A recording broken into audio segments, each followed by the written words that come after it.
오늘 우리에게 주시는 하나님 말씀은 신약성경 디모데후서 3장 12절에서 17절 말씀입니다. 저와 여러분이 한 절씩 교독하고 마지막 절은 합독하도록 하겠습니다. 무릇 그리스도 예수 안에서 경건하게 살고자 하는 자는 박해를 받으리라.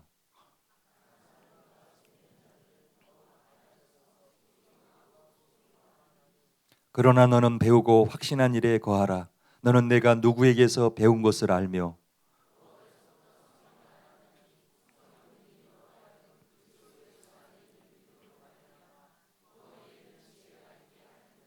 모든 성경은 하나님의 감동으로 된 것으로 교훈과 책망과 바르게 함과 의로 교육하기에 유익하니 같이 읽겠습니다. 이는 하나님의 사람으로 온전하게 하며 모든 선한 일을 행할 능력을 갖추게 하려 함이라. 아멘. 이제 담임 목사님께서 나오셔서 성경 66권 과연 신뢰할 수 있는가, 이런 제목으로 하나님 말씀을 선포해 주시겠습니다.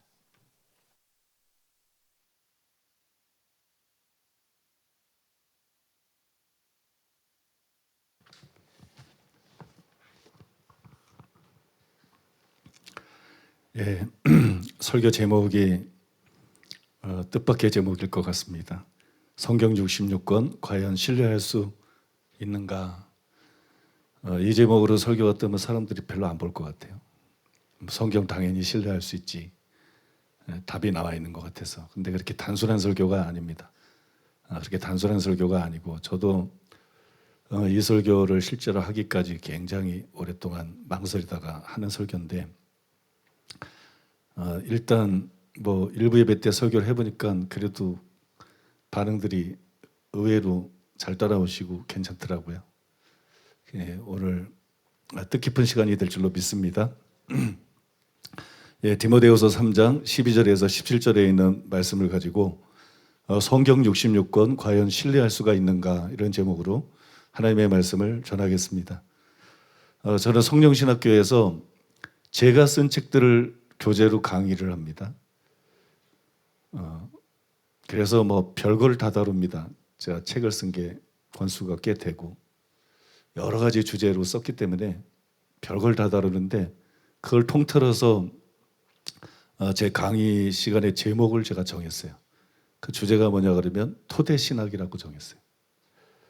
예, 토대라고 하는 것은 여러분 잘 아시겠지만 오직 성경만이 교회의 토대다. 교회는 반드시 성경의 진리 위에 세워져야 된다. 그걸 의미하는 거예요. 그걸 겨냥한 책이에요.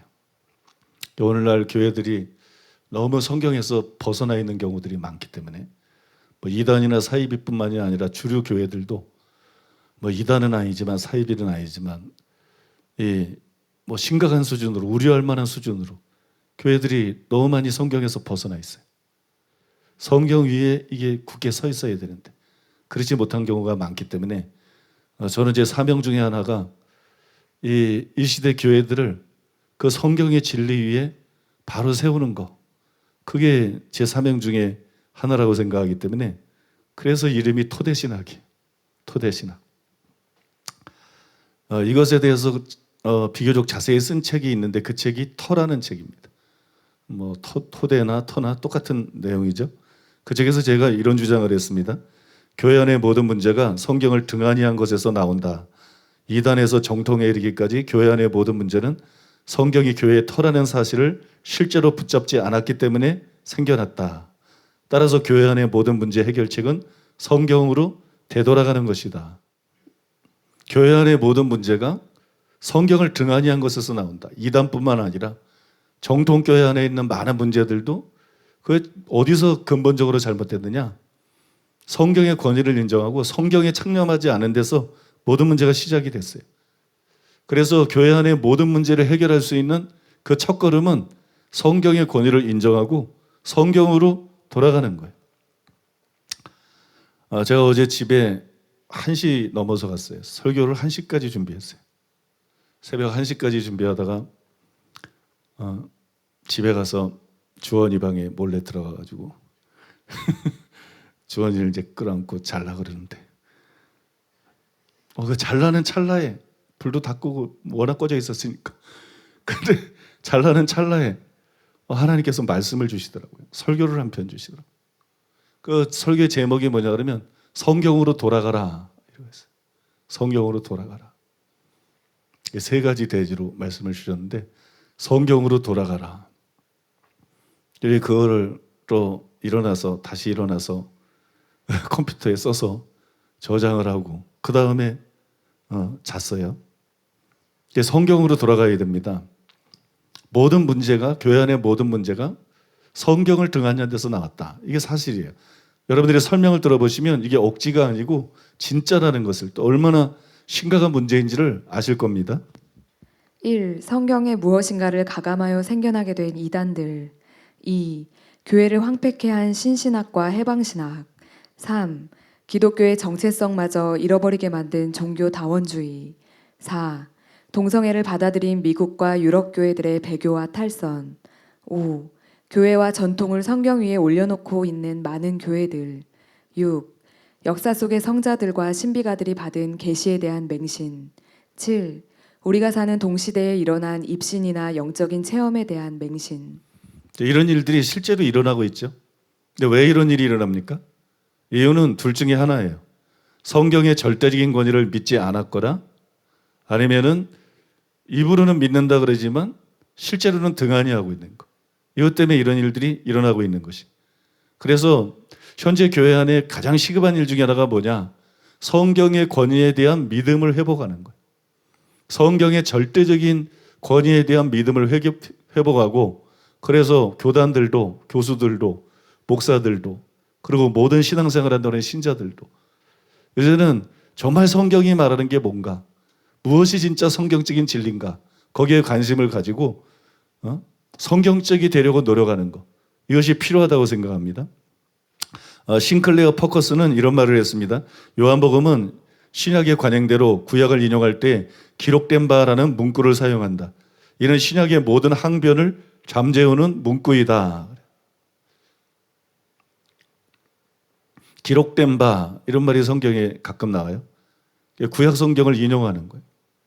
이 말의 특징은 뭐냐면 기록된 바 그러면 성경 말씀을 인용함으로써 모든 항변을 잠재우는 거예요. 모든 토론을 종식짓는 거예요. 옛날에 제가 어릴 때 교회에서 신앙생활 할 때 보면 뭐 학생들이 모여서 또는 뭐 성도님들이 모여서 여러 가지 토론도 하고 이 얘기도 해요. 자기 의견을 가지고 막 얘기를 해. 그러다가 누가 한 사람이 그래요. 목사님이 이러셨어. 그럼 그럴 끝이야. 목사님이 이렇게 말씀하셨어.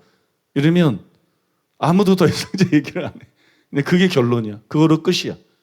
여러분 성경 말씀은 7배나 더 그래야 돼요. 성경 말씀에 최고의 권위가 있기 때문에 성경 말씀은 실제로 그래야 돼요. 모든 교리와 실천에 있어서 성경이 최고의 권위를 가져야 됩니다. 그래서 성경을 들이대면 모든 논란이 종식이 돼야 돼요. 근데 안 그런 게 지금 교계의 현실이에요. 안 그런 게. 하나님의 말씀은 하나님 자신을 대변하는 건데 성경의 권위가 교회 안에서 실제로 통하지 않아요. 제가 겪어보면 이 목사들 세계에서 성경의 권위가 통하지 않아요. 이게 아주 여러분 굉장히 무서운 현상이에요. 실제적인 일인데도 굉장히 무서운 현상이에요. 연이어서 싱클레어 퍼커스는 이렇게 말했습니다. 강조되어야 할 점은 성경의 권위에 대한 그러한 호소는 올바로 해석된 성경에 대한 호소라는 것이다. 예수님과 사탄의 광야 대결이 강조해 주듯이 잘못 해석된 성경은 더 이상 하나님의 말씀이 아니다. 앞의 것은 자유주의 진영에 특별히 해당되는 지적이고 지금 읽어드린 것은 보수주의 진영에도 해당되는 것인데 뭐 방금 설명해 드린 것처럼 보수적인 교회 안에서도 이 성경보다도 개교단의 교리를 높여요. 이게 참 무서운 거예요. 왜 교리 이꼬르 성경이라고 생각하지? 교리는 교리일 뿐이지. 그러니까 대성 뒷분 나무는 떡잎부터 안다고 이게 그냥 교리나 전통이 주입하는 걸 그냥 받아들이느냐 아니면 어릴 때부터 성경을 가지고 교리를 들으면 자기 교단의 교리를 듣고 자라더라도 이게 정말 성경적인가? 베레아 사람처럼 이게 정말 성경적인가? 그래서 성경으로 성경적인 게 확인되면 받아들이고 성경적이 아니면 그때부터 고민하고 그걸 거부하고 이 일을 해야 돼요. 말씀에 대한 분별력은 그냥 어떤 큰 교회 다니면서 설교 잘 듣는데 생기는 게 아니에요.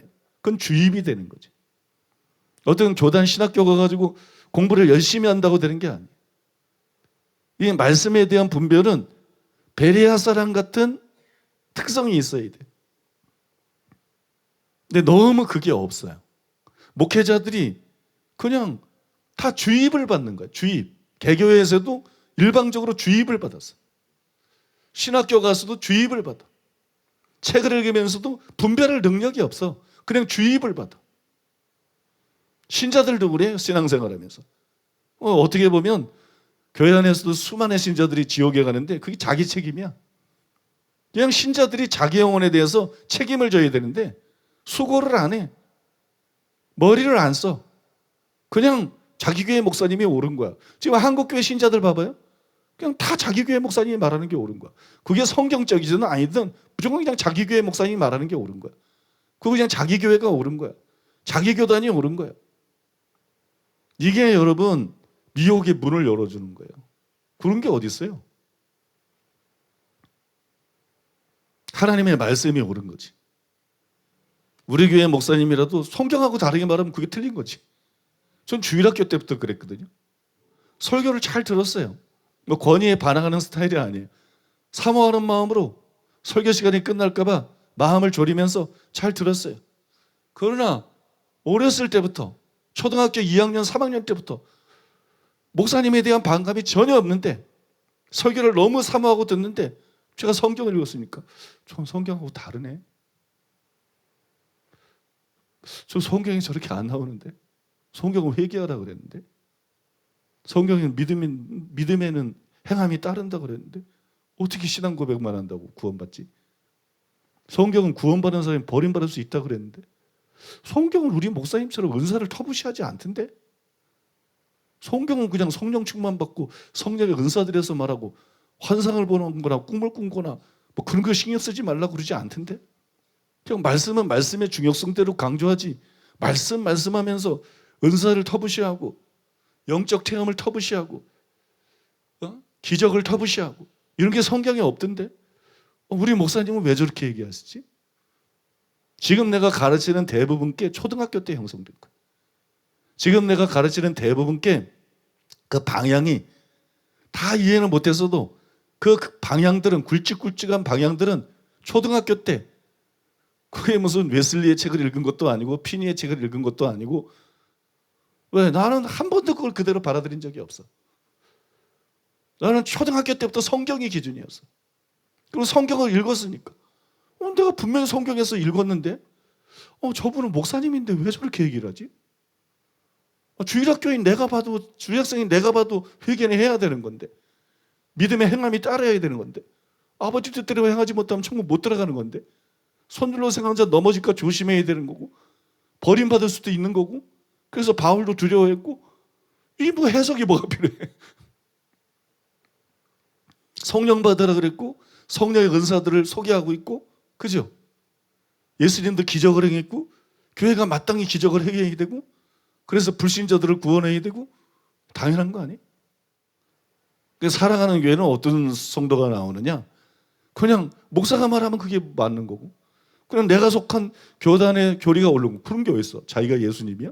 자기가 뭔데 자기가 다니는 교회가 옳은 거야? 도대체 자기가 뭔데 자기가 다니는 교회 목사님이 무조건 옳은 거야? 자기가 예수님이야? 아니 도대체 자기가 뭔데 자기가 속해 있는 교단의 교리가 옳은 거야? 도대체 그런 말도 안 되는 판단이 어디 있어? 도대체 그런 말도 안 되는 근거 없는 확신이 어디 있어? 성경이 옳은 거지. 그래서 내가 속해 있는 교단이 성경대로 설교하면 그게 옳은 거지. 우리 교회가 성경대로 가르치면 그게 옳은 거지. 성경을 가지고 분별을 해야 이게 드디어서 분별력이 생기는 건데 사람들이 그냥 도대체 자기가 뭔데 그냥 내가 다니는 교회, 내가 속해 있는 교다. 그럼 그걸 맹종하는 거예요. 여러분, 뭐가 카톨릭이에요? 교황의 권위를 인정하고 그냥 교황이 말하면 그냥 따라오라는 거야. 잠만 말고 그대로 믿으라는 거야.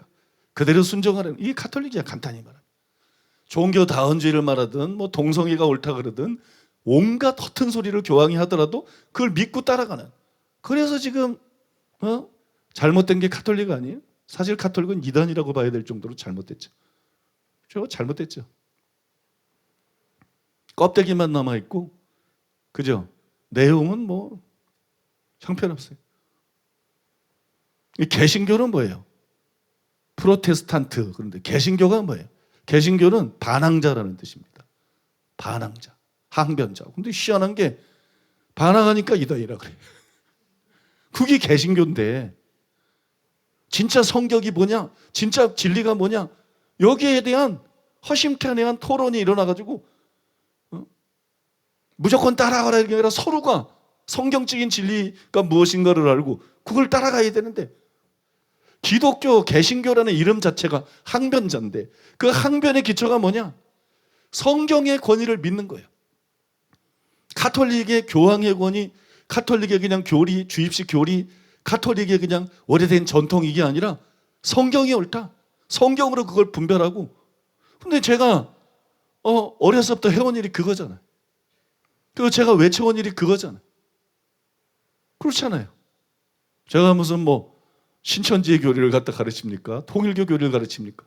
그냥 어떤 게 성경적인 거냐? 무엇이 진짜 성경적인 거냐? 그래서 장로교 교리도 성경적이 아닌 거면 이거 바른 거 아니다.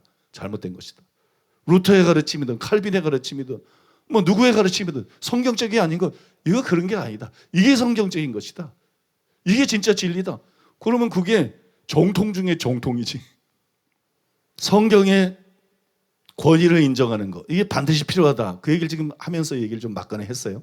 근데 성경의 절대적인 권위를 믿는데 큰 걸림돌이 하나 있어요. 그게 뭐냐면 정경 형성입니다. 정경 형성. 정경이 결정된 그런 과정들. 이게 미심쩍되는 거예요. 과연 우리가 그 결정을 믿을 수가 있는가? 과연 우리가 그 결정을 신뢰할 수 있는가? 이런 게 생겨요. 그래서 저는 오래전부터 정경의 결정에 신뢰를 줄 수 있는 가르침이 필요하다. 그 다음에 정경의 결정에 신뢰를 줄 수 있는 그런 책을 써야 된다. 이런 커다란 부담감을 느껴왔어요. 내가 그냥 성경만 가르치고 뭐가 성경적인가? 무엇이 성경적이 아닌가?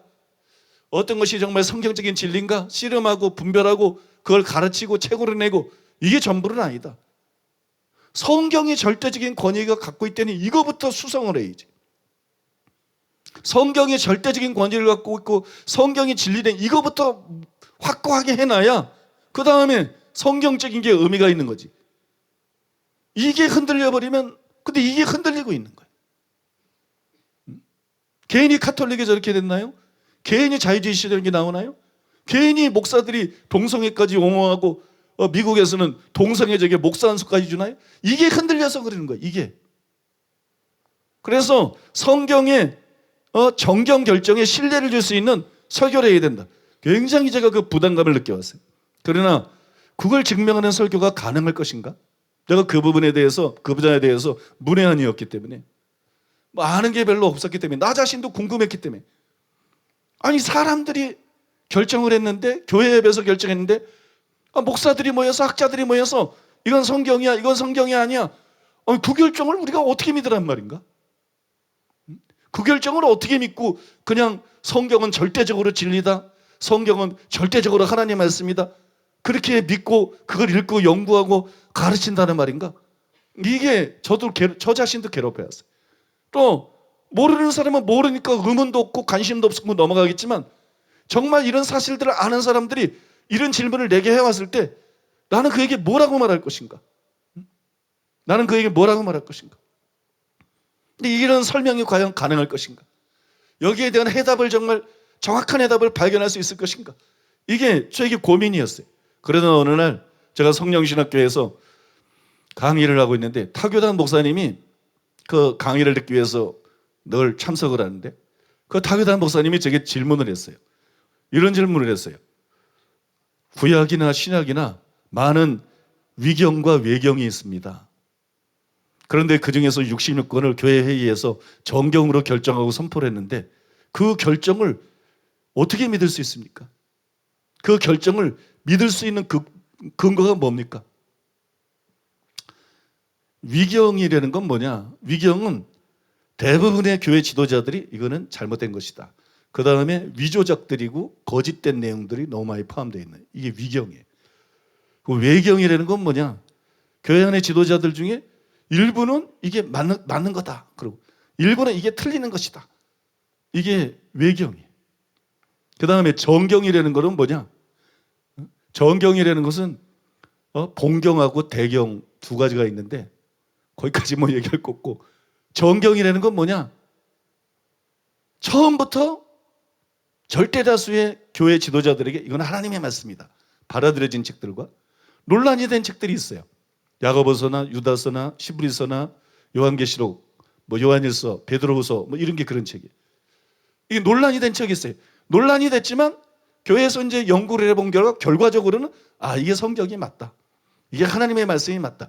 그렇게 해서 인정받은 게 정경이래. 그게 정경이다.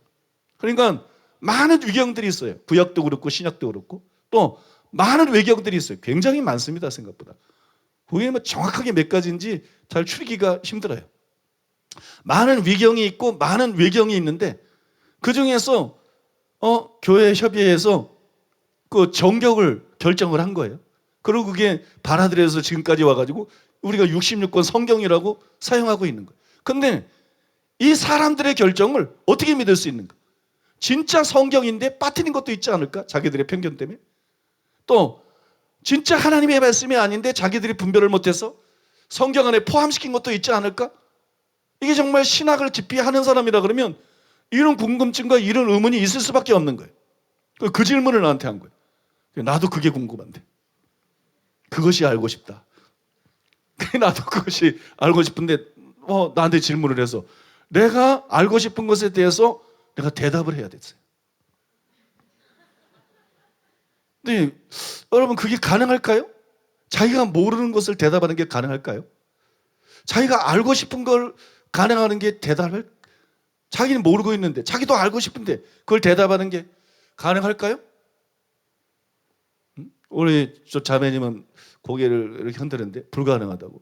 사람으로는 불가능해. 근데 그건 가능합니다. 그건 가능해. 저는 그런 경험을 수도 없이 했어요. 어릴 때는 성령 충만하면 질문만 하면 다 대답할 수 있어. 내가 아는 거든 모르는 거든 질문만 하면 무조건 다 대답할 수 있어. 질문 받으면 그냥 그때 알아줘. 그게 예수님이 약속한 거예요. 그때 할 말을 너에게 주겠다. 그냥 자기가 배운 거, 자기가 아는 거 그것만 대답한다 그러면 그게 무슨 진짜 하나님의 사람이겠어. 성령께서 할 말을 주시는 것이지. 진리의 영께서 할 말을 주고. 여러분 그런 경험들이 굉장히 많아요. 그날도 나도 알고 싶은데 그 질문을 딱 뭐라 그러지? 일단 대답을 해야지. 그거 말을 하기 시작했어. 근데 말을 하기 시작하는데 이게 답이 되는 거예요. 이게 완벽한 건 아니지만 충분한 답이 되는 거예요. 그 질문에 대한 이래서 성경이다. 이래서 이걸 믿을 수 있다. 사람이 결정한 거지만 이래서 믿을 수 있다. 그게 그냥 답이 되는 거예요. 그런 경험들이 굉장히 많아요. 그게 여러분 성령의 기름 부음이에요.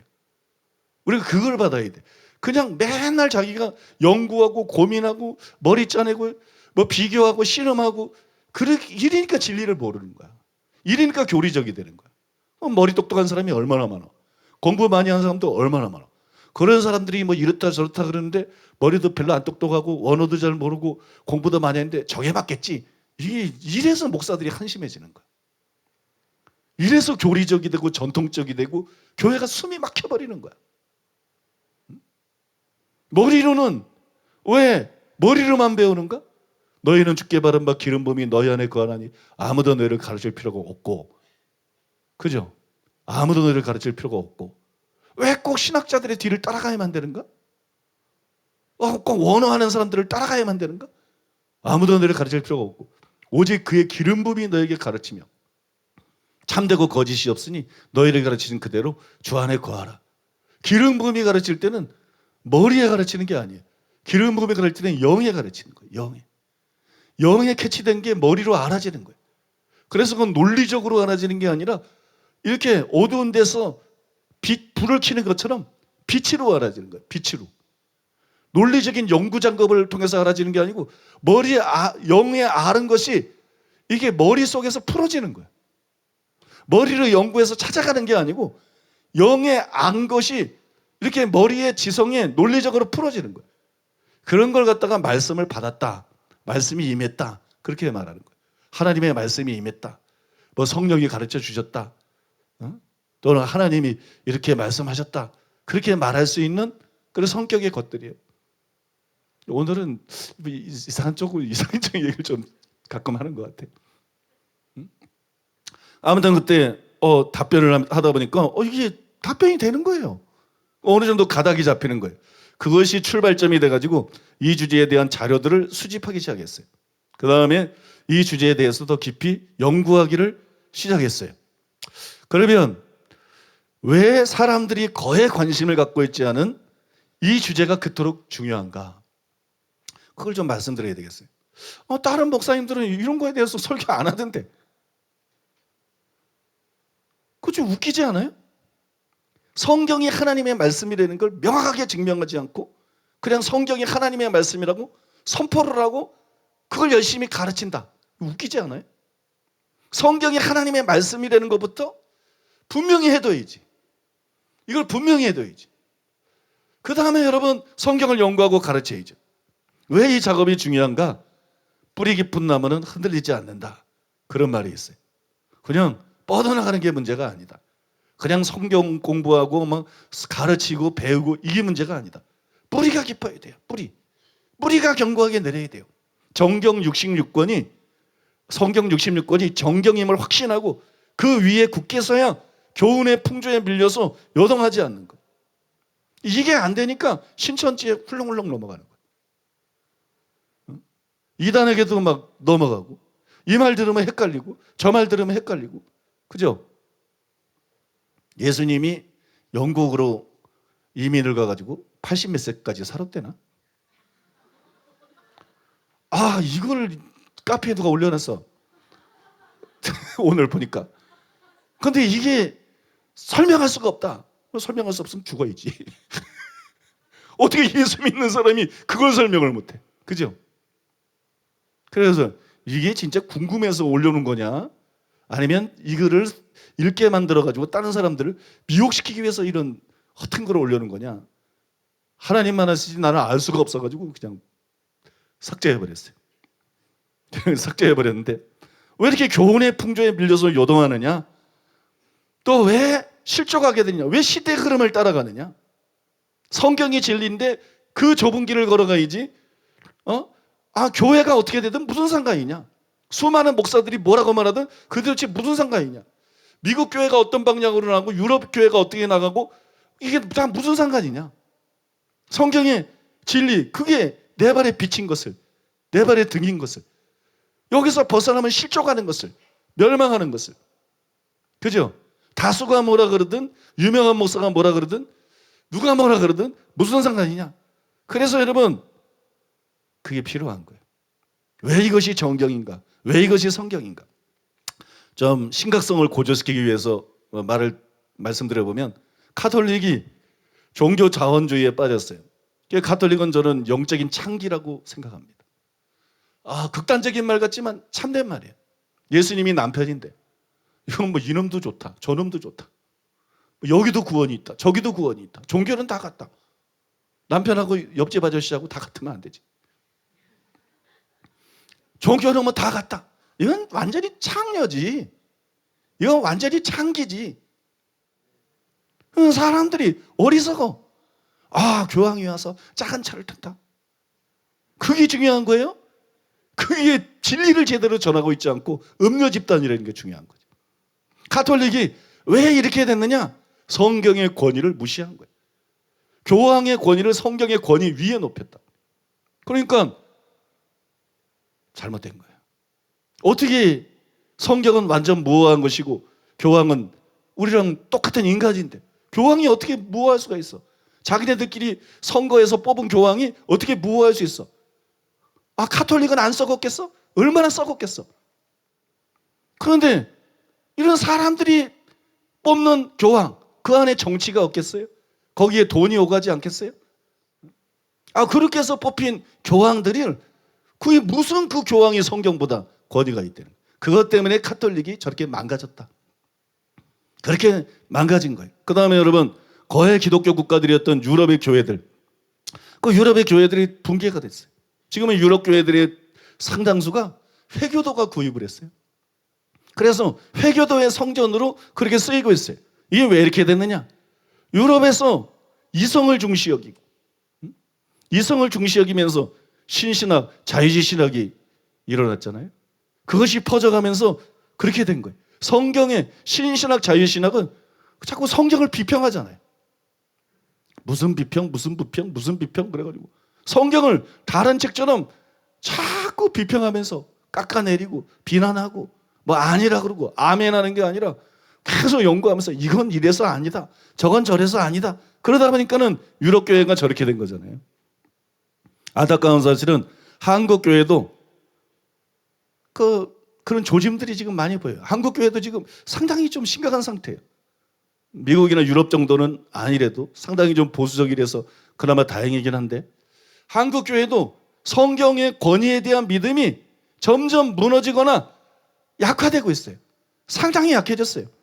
여러분 아시겠지만 부산 WCG 총회가 열리기 전에 갑자기 공동선언문이라는 것이 인터넷에 막 떴어요.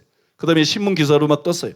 그 내용이 뭐 요약하면 공동선언문의 내용이 이거예요. 첫째, 종교다원주의 배격한다. 두 번째, 예수님만이 구주다. 예수님만이 구주다. 그 다른 종교의 구원이 없다. 두 번째도 뭐 비슷한 내용을 담았습니다. 아, 이게 그 조항에 나오는 거구나. 첫 번째가 종교다원주의를 배격한다. 두 번째는 공산주의, 인본주의, 동성애 우리 인정할 수 없다. 그 다음에 세 번째가 대종전도를 금지하는데 목사들이 예수 믿는 신자들이 전도하면 안 된다는 거예요. 다른 종교인들에게 전도하면 안 된다는 거예요. 이거를 얘기하고 있다니까. 그거 아니다. 땅끝까지로 복음 전해야 된다. 영혼들을 구원해야 된다. 그 다음에 네 번째가 성경 66권은 하나님의 특별 계시로 신앙과 행위의 최종적인 그런 표준이다. 성경의 권위를 인정하는 거. 여기에 합의를 한 거예요. 한기총이나 무슨 한국 WCC, NCSK라 그러죠. NCSK 뭐 이런 사람들이 모여가지고 요 네 가지 합의한 거예요. 그런데 기가 막힌 일이 일어났어요. 12일 후에 NCSK 회장이 대국민 담화문을 발표를 했는데 총무가 사인을 했는데 총무가 여기 참석을 해서 합의를 보고 사인을 했는데 이 공동선언문을 인정할 수가 없다. 우리 이거 수용할 수가 없다. 이건 우리가 수용할 수가 없다. 여러분 한번 생각해 보세요. 여기에 뭐가 수용할 수 없는 거예요? 종교다원주의 안 된다. 공산주의, 동성애 같은 거 안 된다. 복음 전도해야 된다. 성경은 하나님의 말씀이다. 이 중에 하나라도 부인하면 이게 이단이야. 이게 이단. 이건 명백한 이단이야. 그런데 이거 우리는 수용할 수 없다. 그게 NCCK라고요. 그게 여러분 WCC라고요. 그거 희한해요. 진짜 이단들은 노골적으로 내놓고 할게라도 이단으로 안 때려. 이건 명백한 이단이잖아. 그죠? 이건 기독교가 아니에요. 이건 교회 안에 들어온 명백한 이단입니다. 근데 여기서 끝이 아니에요. 25일 공동선언문을 성공회 대학교 신학과 교수들이 일동하고 그 에큐메니칼 기독 여성들이 또 비판하고 나섰어요. 뭐 그 내용들을 다 자세히 말할 필요는 없고 아무튼 이거 우리 정신하고 에큐메니칼 정신하고 상반이 된다. 우리는 이거 인정할 수 없다. 우리는 이거 받아들일 수 없다. 이게 성공의 신학과 교수들이야. 신학과 교수들. 신학과 교수들이 들고 일어났어. 이게 이단이야. 교회가 공의가 살아있으면 이 일에 나선 모든 그 신학 교수들을 이단으로 때리고 교회 밖으로 내쫓아야 돼요. 이건 기독교가 아니기 때문에. 그 다음에 그 기독 여성, WCC의 기독 여성들이 이거 우리 인정할, 이것도 다 이단들이야. 이 여자들도 전부 이단 정도에서 내쫓아야 돼. 다 이단 정서에서 내쫓아야 돼. 이런 일이 실제로 일어났어요. 그래서 여러분 성경의 권위에 대해서 재정립하는 게 필요하다는 거예요. 아무리 비성경적인 얘기라도 아무리 심각하게 성경에서 떠난 얘기라도 심지어 제가 강의할 때 저한테 질문을 던진 그 타교단 목사가 누구냐? 허장 목사예요. 허장 목사인데 지금 휴가 갔는데 그때는 우리 교회 부목사가 아니었어요. 감리교 목사였어요. 감리교 목사였는데 그때 그 질문을 하더라고. 그 질문하는 거 보고 똑똑하다. 대부분은 저런데 관심도 안 갖는다. 저기에 관심을 갖는다는 것 자체가 이게 뭐가 분별력이 있다. 그거 똑똑하다. 눈여겨봤다가 우리가 부목사로 썼는데 감리교회 담임 목사로 있던 사람이. 근데 그거 다 버리고 우리 교회 부목사로 동역하려고 온 허장 목사님이에요. 근데 허장 목사님하고 내가 잠깐 얘기를 했는데 허장 목사님이 그래요. 그 변선환이라는 사람이 있어요. 그게 감리교 옛날에 학장을 지냈어요. 이게 이단이야. 이게 종교다원주의, 이게 이런 신신학을 교회 안에 끌어들이고 감리교회를 망친 이단이야. 그런데 이 기봉도 목사님이 이걸 싸워가지고 내쫓았죠. 그건 잘한 거예요. 그런데 지금 감리교는 변선환 교수의 제자들이 다 장악하고 있어 다시. 그 변선환 교수의 제자들은 간단히 말하면 이단자들이야. 그 중에는 심지어 어떤 사람이 있느냐? 감리교니까 허장 목사님 얘기야. 어떤 사람이 있느냐? 어떤 교수는 예수님의 부활을 압니다. 예수님이 부활하지 않았다는 거. 그럼 이게 이단이지. 이걸 뭐 이대기에 올리고 말고 할 것도 없어. 이건 그냥 이단이지. 신학대학 교수가 예수님 부활을 압니다. 그래도 이거 누가 건드립니까? 이런 사람이 신학대학 교수가 돼가지고 목사들을 길러내는 거예요. 그러니까 감리교가 자꾸 이상해지지. 이런 정도로 여러분 성경의 권위가 지금 이 땅에서 짓밟히고 있고 무너지고 있어요. 정말 기가 막힌 일이에요. 19세기에 가장 탁월한 신학자로 평가되는 찰스 하지 교수가 이런 경고를 했습니다. 성경에서 말하는 모든 것은 실제이다. 그러므로 성경이 가르치는 모든 것에 대하여는 확신을 갖고 신뢰할 수 있다. 성경이 가르치는 것은 그 어느 것도 정당한 기대를 결코 실망시키지 않을 것이다. 성경을 참된 것으로 믿고 그 말씀에 따라 행하는 자들은 그 말씀이 약속하는 목표에 이를 것이다.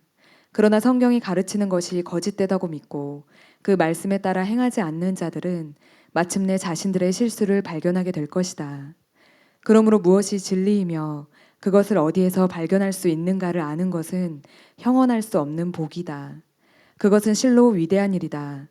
사람들은 진리를 이곳저곳에서 찾지만 그러나 그것은 오직 하나님과 그의 말씀에서만 찾을 수 있다. 만일 우리가 그것을 이성과 지각, 사람들의 지혜와 가르침 및 인류의 역사에서 찾으려 한다면 우리는 결국 실망하게 될 것이다.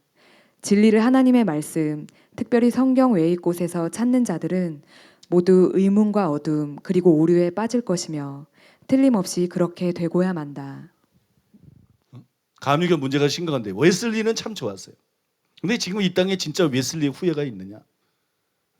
감리교는 이건 뭐 종교다원주의 신여 역할을 하고 있으니까. 웨슬리가 성경을 존중하고 이성을 존중했어요. 그러나 그 웨슬리는 저도 웨슬리의 책을 많이 읽어서 알아요. 그의 논문집 전부 다 읽었어요. 그의 편지까지 다 읽었어요. 그의 가장 대표적인 설교들을 뽑아놓은 뭐 표준 설교집 그것도 다 읽었어요. 웨슬리 총서가 있어요. 뭐 거의 다 읽었어요. 근데 웨슬리는 성경적이었어요. 철두철미하게 성경적이었어요. 이성을 존중했지만 그 성경이 분명히 말하고 있지 않은 부분에 대해서 이성을 얘기한 것이지 이성을 성경 위에 올려놓지 않았어요. 그런데 웨슬리의 후예인 감리교 교수들이 웨슬리가 이성을 중시한 거를 이걸 너무 극대화시켰어요. 그래서 웨슬리와 달리 성경과 동등하게 혹은 성경 위에 이성을 올려놨어요. 그래서 변선환 같은 사람이 생긴 것이고 그의 제자들 같은 이런 이단자들이 감리교 신학교를 장악하고 있는 것이고 사실 감리교 목사 중에는 좋은 분도 많지만 이단자들이 제법 있습니다. 전혀 성경대로 믿고 있지 않은 그런 이단자들이 성도 앞에서는 떠날까 봐 그렇게 못해도 그런 자들이 교계에 제법 있어요. 야, 아버지, 이게 참 심각한 문제입니다. 지금 우리는 유럽이나 미국, 그 다음에 한국 교회 안에서조차도 이 경고가 돼가는 걸 볼 수 있어요. 진리를 이성에서 찾으면 안 된다. 진리를 사람에게서 찾으면 안 된다. 진리를 성경에서 찾아야 된다. 그렇지 않으면 미혹되게 된다. 그렇지 않으면 실족하게 된다. 이 경고가 그대로 이루어지고 있어요. 그래서 여러분, 이 설교가 중요한 거예요. 성경 66권 과연 신뢰할 수 있는가? 과연 이것이 표준인가? 과연 이것이 기준인가?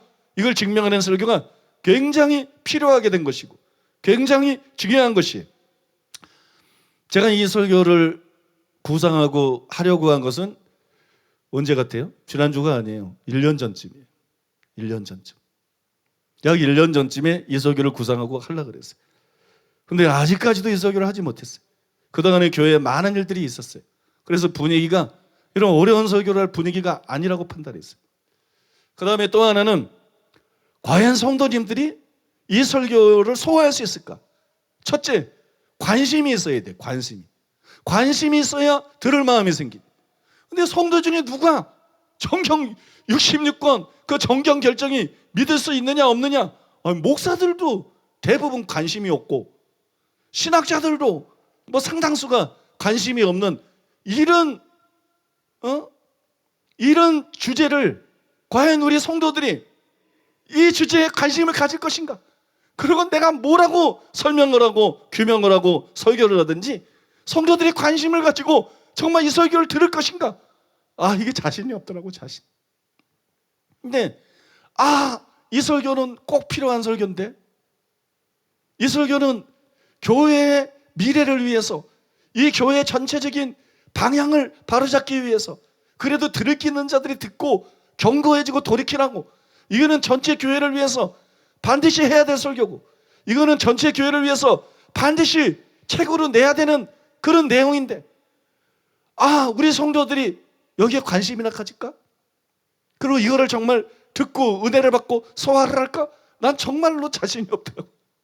그래서 이 설교를 막 하고 싶은데 할까? 그러다 또 못하고 할까? 그리고 1년이 됐어요. 1년이 됐어요. 그러다가 우리가 지난 4주간에 걸쳐서 자녀 교육에 대한 쉽고 재미난 설교를 들었어요. 그죠? 쉽고 재미난 설교를 들었어요. 그래서 이제 공부 좀 해도 되겠다. 이제는 좀 공부를 하고 또 다른 은혜로운 설교로 들어가도 되겠다. 그래서 제가 용기가 생겼어요. 용기가 생겨서 이 설교를 준비하게 됐는데 저는 가급적이면 쉽게 이 주제에 대해서 말씀을 드릴 겁니다. 일부 예배 때도 오늘 첫 시간이지만 한 3시간 말씀드릴 것 같아요. 앞으로 오늘 포함해서 현재 추세를 봐서 한 3시간이면 끝날 것 같아요. 3번 설교하면. 그런데 일부 예배 때에도 성도님들이 의외로 잘 들었으면 내가 놀랐어요. 내가 설교 준비를 잘했나 봐. 이게 굉장히 어려운 주제인데 의외로 성도님들이 너무 잘 듣고 너무 잘 이해해요. 쉽게 설교하려고 굉장히 애썼거든요. 너무 잘 이해를 하시더라고요. 여러분 그런 설교니까 여러분도 용기를 내셔서 끝까지 잘 들어주시기를 바랍니다. 첫째로 따라해 보겠습니다. 사람의 결정처럼 보이는 정경을 믿을 수 있는 이유. 여기 오늘 요거까지만 말씀을 드립니다. 요 부분까지만 말씀을 드리겠는데요. 여기 정경이라는 말을 제가 계속 사용했어요. 그죠? 정경이라는 말. 정경이 무엇인가? 그거부터 설명을 드려야 될 것 같아요. 정경이라는 말은 시라버 카논에서 나온 거예요. 카논은 잣대, 자 많이 들으셨죠? 그런 뜻이에요. 시브리어로는 카네라는 말에서 나왔는데 구약에서는 청량하는 장대, 에스겔서에 나옵니다. 청량하는 장대가 바로 여러분 그 정경이라는 뜻이에요. 그러니까 어떤 기준이 될 수 있는 것. 그것이 정경이에요. 그런데 이 단어는 성경적인 사역에 앞서서 문자적인 척도나 장대, 자라는 의미보다는 기준이라는 의미로 쓰였어요. 단순히 자가 아니라 기준이다. 이게 더 발전된 거죠. 그 다음에 규정이다. 그런 의미로 쓰였어요. 그러다가 이것이 도덕적인 영역으로 확대가 돼가지고 사람이 진리나 어떤 행동의 실제적인 가치를 판단하는 논리적인 기준, 그런 의미로 정경이라는 단어가 사용이 됐어요. 바로 이런 배경 속에서 초기에 초기의 기독교인들은 정경이라는 단어를 믿음의 척도라는 뜻으로 사용했습니다. 정경이 뭐냐? 믿음의 척도다. 또 표준적인 기록이다. 표준적인 기록이라 그러는 것은 다름이 아니라 권위를 가진 성경을 말하는 거예요. 표준적인 기록, 권위를 가진 성경, 진리의 표준이 되고 기준이 되고 잣대가 되는 성경, 그런 의미로 이 정경이라는 단어를 사용했습니다. 그러니까 정경은 구약과 신약을 포함해서 우리의 믿음과 신앙생활의 표준이 되는 진리가 되는 책, 바꿔 말해서 성경이죠. 이 성경이 곧 정경이에요. 그런데 정경, 즉 성경의 권위는 절대적입니다. 절대적인 권위를 갖고 있어요. 왜 정경에, 바꿔 말해서 성경에 절대적인 권위가 있느냐? 이유가 두 가지입니다. 첫 번째 이유는 따라해 보겠습니다. 정경, 즉 성경의 권위가 절대적인 이유는 성경은 하나님의 말씀이기 때문이다. 이게 사람의 말이 아니에요. 이게 학자의 말이 아니에요. 어떤 사상가의 말이 아니에요. 어떤 종교가의 말이 아니에요. 성경은 하나님의 말씀. 그래서 하나님이 절대적인 것처럼 절대적이에요. 그래서 하나님의 권위가 있는 것처럼 권위가 있어요. 디모데후서 3장 16절. 모든 성경은 하나님의 감동으로 된 것으로 교훈과 책망과 바르게 함과 의로 교육하기에 유익하니. 이 바울이 말한 것인데 왜 성경은 하나님의 말씀인가? 그걸 설명한 거예요. 왜 성경은 하나님의 말씀인가? 모든 성경은 하나님의 감동으로 된 것으로. 성경은 하나님의 감동에 의해서 쓰여졌기 때문에 하나님이 감동하셨어. 목적을 가지고 어떤 진리를 계시하기 위해서 하나님이 시작하셨어. 하나님이 개입하셨어요. 하나님이 사람을 택하셨어요. 선지자들을, 사도들을. 하나님이 그들에게 성령을 부으셨어요. 그리고 하나님이 그들을 감동하셨어요. 그래서 하나님의 감동 속에서 하나님의 말씀을 이해하고 하나님의 말씀을 받아서 쓸 수 있게 해줬어요. 그래서 여러분, 성경이 성경인 거예요. 그래서 성경에 권위가 있는 거예요. 하나님의 감동으로 성경이 기록되었다. 이걸 다른 말로 뭐라 그럽니까? 흔히 영감이라고 그래요. 성경은 영감된 책이다. 그죠? 하나님의 감동으로 됐다. 그건 영감으로 쓰여진 책이다. 하나님의 감동, 그러면 영감, 이건 또 무슨 의미예요? 원어에 의하면 감동이라는 말은 숨을 내쉬었다, 숨을 불어넣었다, 그런 의미예요. 그래서 웨인그루뎀이 아주 인상적인 설명을 했는데 이렇게 말했어요. 여기서 구약의 모든 글들이 하나님의 감동으로 된 것임을 강조한다. 그 모든 것이 감동으로 하나님께서 숨을 내신 것으로 되었다 하면 성경은 하나님께서 직접 말씀하셨음을 은유적으로 표현한 것이다. 하나님이 숨을 내심으로, 하나님이 감동하심으로, 영감으로 쓰여졌다. 이거는 사람의 의지대로, 사람의 의도대로 쓰여진 것이 아니라 이거는 하나님이 사람을 타용해서 당신의 뜻을, 진리를 드러내신 것이다. 그걸 표현하고 있다는 거예요. 이해가 되시죠?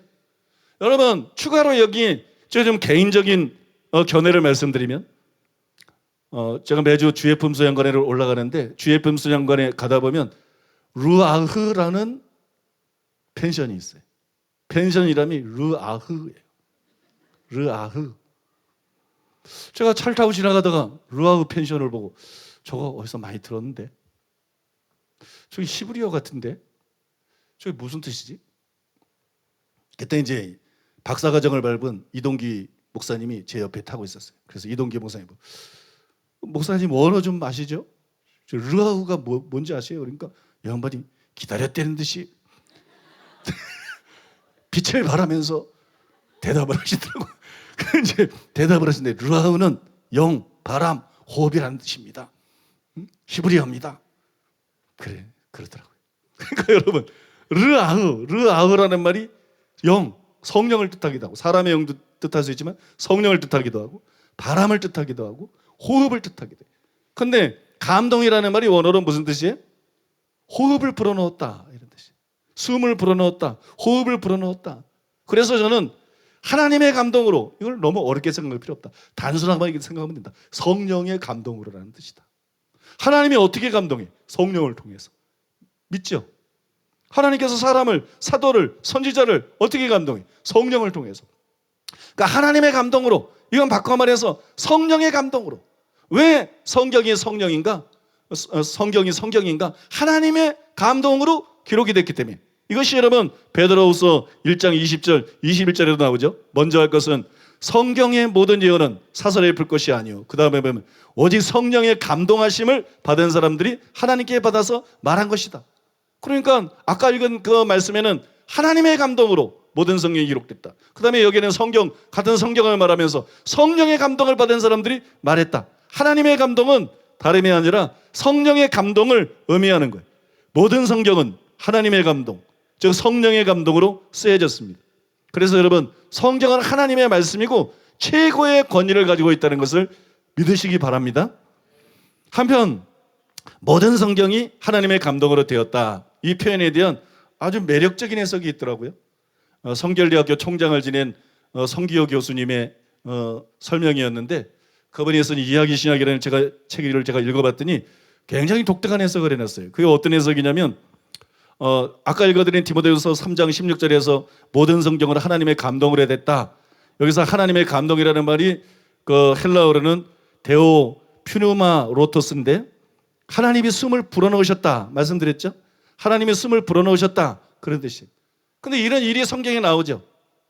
창세기에 보면 흙으로 하나님께서 사람을 빚고 다음에 그 코에 생기를 불어 넣으셨어요. 그랬더니 생명이 됐어요. 살아있는 영이 됐죠. 이거를 말을 하면서 하나님께서 성경에 하나님의 호흡을 불어 넣으셨다. 그래서 성경은 살아있는 책이다. 성경은 다른 책과 다르다. 성경은 살아있는 책이다. 믿으십니까? 성경은 살아있는 책이다. 그래서 성경 안에는 생명이 있다. 생명. 그래서 예수님께서 말씀하기를 내가 너희에게 이른 말이 곧 영이요 생명이다. 예수님이 하신 말씀들이 또 기록이 되고 또 여러분 그것도 성경이 됐죠. 내가 너에게 이른 말이 곧 영이요 생명이다. 히브리서 기자는 말하잖아요. 하나님의 말씀은 살았고 운동력이 있어. 우리가 뭐로 거듭나요? 하나님의 말씀으로 거듭납니다. 베드로전서 1장 23절에 의하면 너희가 썩어질 시로 거듭난 것이 아니요 썩지 아니할 시로 되었나니 곧 살아있고 항상 있는 말씀. 살아있는 말씀. 살아있는 말씀. 살아있고 항상 있는 말씀으로 되었느니라. 이런 거를 이렇게 연결시켜서 설명을 하는데 참 마음에 와닿더라고요. 성경은 살아있는 책이다. 성경은 살아있는 책이다. 하나님의 말씀은 영이요 생명이다. 그래서 하나님의 말씀은 우리의 영혼의 생명을 주는 생명을 위한 떡이다. 예수님의 말씀했잖아요. 마태복음 4장 4절에서 사람이 떡으로만 살 것이 아니요 하나님 입에서 나오는 말씀으로 살 것이다. 음식을 안 먹고 음식을 먹는 게 생명을 먹는 거예요. 생명. 육신을 위한 생명을 먹는 거예요. 생명은 그 양분에서 생겨나니까. 그죠? 마찬가지예요. 우리가 성경을 읽는 거 이거는 생명을 먹는 거예요. 영의 양식을 먹는 거예요. 영의 생명을 위한 생명을 먹는 거예요. 우리가 설교 듣는 거 이게 무슨 구절은 무슨 뜻이래? 성경은 무슨 책이래? 이게 아니에요. 우리가 설교를 듣는 게 생명을 얻고 있는 거예요. 생명을. 이것은 생명에 관계된 문제. 듣는 자는 살아나리라. 성경에 보면 듣는 자는 어떻게 된다고요? 지식을 얻는 게 아니라 듣는 자는 살아나리라. 이건 생명의 말씀이에요.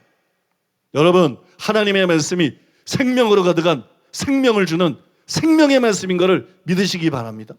그래서 하나님의 말씀이 생명의 말씀이라는 걸 알고 성경을 열심히 읽어야 돼. 하나님의 말씀이 생명의 말씀인 걸 알고 설교를 열심히 들어야 돼. 이번 청년 연합 수련회 때 제가 오래간만에 청년들을 반갑게 만나서 야단쳤어요. 응? 오래간만에 막 고함도 지르고 막 뭐라 그랬어요. 왜냐하면 네 사람이 좋은 거야. 네 사람. 네 사람이 좋아요. 네 사람. 여기저기서 네 사람이. 뭐 참고 맨 처음엔 설교를 하려고 그랬죠. 그냥 설교를 하려고 그랬죠. 몇 번. 근데 계속 좋아. 계속. 설교하는데 너무 방해가 돼. 그래서 뭐라 그랬죠. 목사님 그냥 넘어가시지. 또 그걸 그렇게 1년에 한 번 있는 청년의 행사에서 청년들을 야단치셔야 되나? 아니요. 상당히 내가 온유했어요. 그 다음에도 또 줘라. 절반으로 줄었어. 이제 둘이 줘라. 둘이. 둘이 또 줘라. 그래도 그때 내 모른 척했어요. 끝까지. 모른 척하고 참고 그랬어요. 여러분 우리가 하나님 말씀을 들을 때 이건 생명에 관한 겁니다. 이건 생명의 교회. 믿음이 하늘에서 떨어지나요? 어떤 사람은 믿음이 파손하고, 어떤 사람은 믿음에서 떠나고, 그죠? 어떤 사람은 믿음에서 배반하고. 그다음 왜 그래? 설교 똑바로 안 들어서 그래. 믿음은 들음에서 나며, 들음은 그리스도의 말씀으로 말미암는 건데, 설교를 똑바로 들어야 믿음이 생기지. 믿음이 떨어지지 않지. 강한 믿음의 소유자가 되지. 교회만 왔다 갔다 거린다고 믿음이 생기나요? 설교 말씀을 제대로 들어야 믿음이 생기고, 그 믿음을 잃어버리지 않고, 천국은 믿음으로 가는 나라인데 그 영혼이 영생을 얻을 수 있는 거예요. 그래서 여러분, 성경은 듣는 거를 굉장히 중요하게 생각합니다. 이제 또 딴 데로 갑니다. 성경은 듣는 거를 굉장히 중요하게 생각합니다. 그 예수님도 시프리니오 말씀하면서 귀 있는 자는 들을지어다. 그 시프리니오에 밭이 나오지만 그게 밭 얘기가 아니에요. 귀 얘기예요. 그게 마음이라 그러지만 그게 단순히 마음 얘기가 아니라 귀 얘기예요. 귀, 들을 귀 얘기예요. 믿습니까? 그 계시도 그러잖아요. 귀 있는 자는 성령이 교회들이 하신 말씀을 들을지어다. 그 다음에 뭐라 그래? 이기는 그에게는, 이게 무슨 얘기인지 아세요? 들어야 이긴다 이거예요. 들어야 이긴다. 계시록 1장 3절에 나오잖아요. 이 예언의 말씀을 읽는 자와 듣는 자와 지켜 행하는 자가 복이 있도다. 듣는 게 먼저인 거예요. 들어야 행할 수 있는 거지. 안 들어서 모르는데 어떻게 해. 안 들어서 은혜를 못 받았는데, 안 들어서 도전을 못 받았는데, 안 들어서 결심이 안 됐는데 어떻게 이 말씀을 행해. 귀 있는 자는 성령의 교회들이 하시는 말씀을 들을지어다. 그 다음에 이기는 그에게는, 이 얘기는 이기는 자는 듣는 자 속에서 나온다. 말씀을 제대로 듣는 자 속에서 나온다. 교회 가보면 그 교회가 어떤 교회인지 알 수 있어요. 설교 들을 때 어떻게 듣는가 보면, 우리 교회는 신기한 교회예요. 우리 교회는 조는 사람이 거의 없어요. 조는 사람이 거의 없어요. 여러분, 주일 낮 예배 때 성도들이 본당에 가득 차도 조는 사람 한 달에 한 번 볼까만, 한 명. 한 명도 없어. 대부분이 한 명도 없어. 설교 끝날 때까지 대부분이, 어떤 사람 나 조라는데 목사님 못 받는가 보다. 저 눈 좋아요. 저 산삼을 발견하는 사람입니다. 여러분, 한 명도 없어. 한 명도. 거의 한 달에 한 명 찾아보기 힘들어. 그래서 저는 다른 교회에서 유단자라고 무서워해. 떨어요. 부르질 않아. 근데 또 다른 데 가서 또 설교를 잘 못해. 적응이 안 돼. 너무 많이 줘라. 여러분, 말씀을 듣는 것이 굉장히 중요한 거예요. 우리 교회의 좋은 풍도를 계속 이 흐름을 가지고 가야 돼. 이 흐름을 계속 가지고 가서 말씀을 사모하고, 말씀 들을 때 눈을 빛내고, 그 다음에 말씀을 잘 듣는 여러분 되시기를. 그래서 생명이 충만한, 하나님의 말씀을 통한 영적인 생명이 충만한, 그 영이 막 죽은 자가 아니라 영이 살아있는, 그죠?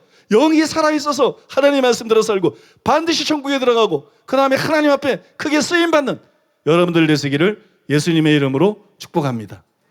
자, 두 번째로 따라해 보겠습니다. 정경, 즉 성경의 권위가 절대적인 이유는 성경은 완전하기 때문이다. 여러분, 성경은 완전합니다. 사무엘하 22장 31절 여호와의 도는 완전하고, 시편 18편 30절 여호와의 도는 완전하고, 시편 19편 7절 여호와의 율법은 완전하여, 이렇게 나와 있어요. 하나님의 말씀은 완전하다. 이게 굉장한 말씀입니다. 당연히 뭐 하나님 말씀이 완전하지, 그 뭐 당연한 말이지, 이게 아니에요. 하나님의 말씀은 완전하다. 성 프랜시스, 성 비오, 인도의 성자 썬다스, 그 간증들을 보면 대단합니다. 놀라운 하나님의 사람들이에요. 정말 그냥 성경에 나오는 모세나 엘리야나 혹은 바울이나 베드로나 방불해 보이는 대단한 하나님의 사람들이에요. 그러나 그들의 가르침을 보면 완전하지가 않습니다. 그들의 설교를 들어보면 비성경적인 것도 많고, 그래도 썬다스가 나아요. 근데 성 프랜시스 얘기 나오는 거 보면 참 성경 잘 몰라. 성 비오 신부는 카톨릭에 물들어가지고 이상한 얘기도 많이 해. 영성은 훌륭하지만 이상한 얘기도 많이 해. 완전한 게 자연스러운 게 아니에요. 그런 성자들이라도 진리에 있어서 완전하지 않다는 거예요. 교수들은 어때요? 김세윤, 한국이 나온 세계적인 신학자 김세윤 교수님이라든지 권영경 교수님 참 책을 잘 써. 글을 참 잘 써. 아주 명문가인 것 같아. 아무튼 글을 굉장히 잘 써. 무라든지 더글라스 무. 또 무슨 배추라든지. 여러분 세계적인 수많은 신학자들이 있어요. 그런데 그분들의 책을 읽어보면 확실히 실력이 있어요. 배우는 게 있어요. 배우는 게 있고 분별되는 게 있고 참 좋아요. 그러나 그분들의 책을 읽어보면 완전하지 않아요. 어떤 것들은 잘못 해석해. 어떤 것들은 잘못 알고 있어. 그게 막 보여. 목사님께서 김세윤 교수님이나 세계적인 석학들보다 더 뛰어나십니까? 그걸 어떻게 하십니까? 그거는 뛰어나야 하는 게 아니에요. 그건 성경 알면 아는 거예요. 성경이라는 게 특징이 있어요. 오늘 또 이상한 데로 갑니다. 성경이라는 게 특징이 있는데 베드로가 바울의 편지에 대해서 뭐라 그랬느냐? 우리 형제 바울이 자기가 받은 지혜대로 썼는데 그 중에 해석하기 어려운 것들이 있다. 해석하기 어려운 것이 들어있는데 사람들이 억지로 그것을 해석하다가 멸망한다. 성경을 잘못 해석해서 멸망. 그 성경을 바르게 해석하고 성경을 바르게 하는 게 얼마나 중요한지 몰라요. 사실 여러분 이게 알아들을 수 있는 사람 여러분 다 알아들을 수 있어요. 교회 안에서 잘못된 해석 때문에 지옥 가는 목사가 부지기수입니다. 부지기수. 잘못된 해석 때문에 지옥 가는 목사가 부지기수예요. 잘못된 해석 때문에 지옥 가는 신학대학 교수들이 부지기수예요. 잘못된 해석을 들었기 때문에 지옥 가는 성도들이 비지기수예요. 믿음은 들으면서 나오는 거예요. 어떤 해석, 어떤 말씀을 들었냐에 따라서 이 사람의 믿음의 형태가 믿음의 특징이 달라지는 거예요. 입으로만 주여 주여 하는 사람이 될 것이냐, 행함 있는 삶 믿음이 될 것이냐, 알곡이 될 거냐, 가라지가 될 거냐, 염소가 될 거냐, 양이 될 거냐, 이게 다 달라지는 거예요. 이게 전부 달라지는 거예요. 그렇겠죠 여러분. 그러니까 말씀을 제대로 분별하는 게 굉장히 중요해요. 그러니까 바울이 받은 계시 중에 어떤 거는 해석하기가 어렵다. 해석을 해야 되는데 해석하는 게 쉽지 않다. 그래서 억지로 해석하다가 어떤 사람 멸망에 이른다. 요 말이 무슨 얘기냐? 바울의 글 중에 어떤 글들은 굉장히 어려워서 해석하기가 어렵지만 바울의 글들 중에 상당수는 쉽게 알 수 있다 그런 얘기입니다. 여러분. 또 다른 성경들 중에 상당수는 읽으면 쉽게 알 수 있다 그런 내용입니다. 반드시 원어를 알아야, 반드시 학자가 돼야, 무슨 반드시 막 학문적으로 깊이 연구를 해야 그래야만 성경을 알 수 있는 거 아니에요. 원어를 알고 학자가 되고 그래도 성경 엉뚱하게 하는 교수들이 지금 천지야 천지. 교리만 알고 전통만 알고 엉뚱한 걸 원어 가지고 가르치고 엉뚱한 걸 학문적인 능력 가지고 가르치는 천지야. 근데 주일학교 때 나는 회개해야 된다는 거 알았어. 오직 믿음이 아니라는 거 주일학교 때 알았어. 주일학교 때 행함 있는 삶 믿음 가져야 된다는 거 알았어. 주일학교 때 구원받은 사람 버림받았다는 것도 알았어. 주일학교 때 은사는 터부시해야 될 것이 아니라 받아야 되는 거고 영혼 구원을 위해서 사용해야 된다는 걸 알았어요. 이거는 여러분 성경의 상당 부분은 보세요. 성경이 누구에게 쓴 거예요? 사도들에게 쓴 게 아니에요. 선지자들에게 쓴 게 아니에요. 교수들에게 성경을 쓴 게 아니에요. 성경이 누구한테 쓴 거예요? 성도들에게 쓴 거예요.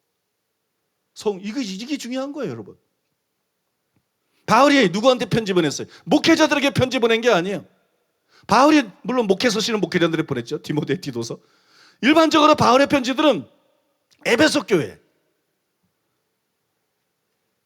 빌립보 교회 성도들에게 보낸 거예요. 교회 성도들에게 편지를 써서 보내면서 아만 읽어도 모르는 내용을 보내면 그거 아니죠. 성도들이 읽으면 알 수 있게 쓴 거예요. 대부분의 내용이. 성도들이 읽으면 알 수 있게 쓴 거예요. 그래서 어떤 것들은 원어를 제대로 모르면 제대로 해석할 수 없어요. 어떤 것들은 정말 신학적인 깊은 사고와 비교 검토가 없이는 분별할 수 없고 알 수 없어요. 그런 거는 우리가 학자들의 도움을 받아야 돼요. 목회자들도 목회자라고 할 수 있는 게 아니에요. 그런 거는 전문적인 학자들의 도움을 겸손하게 받아들여서 자기 거로 만들고 분별하고 정립해야 돼요. 근데 학자들이 잘 빠지는 한정이 있어.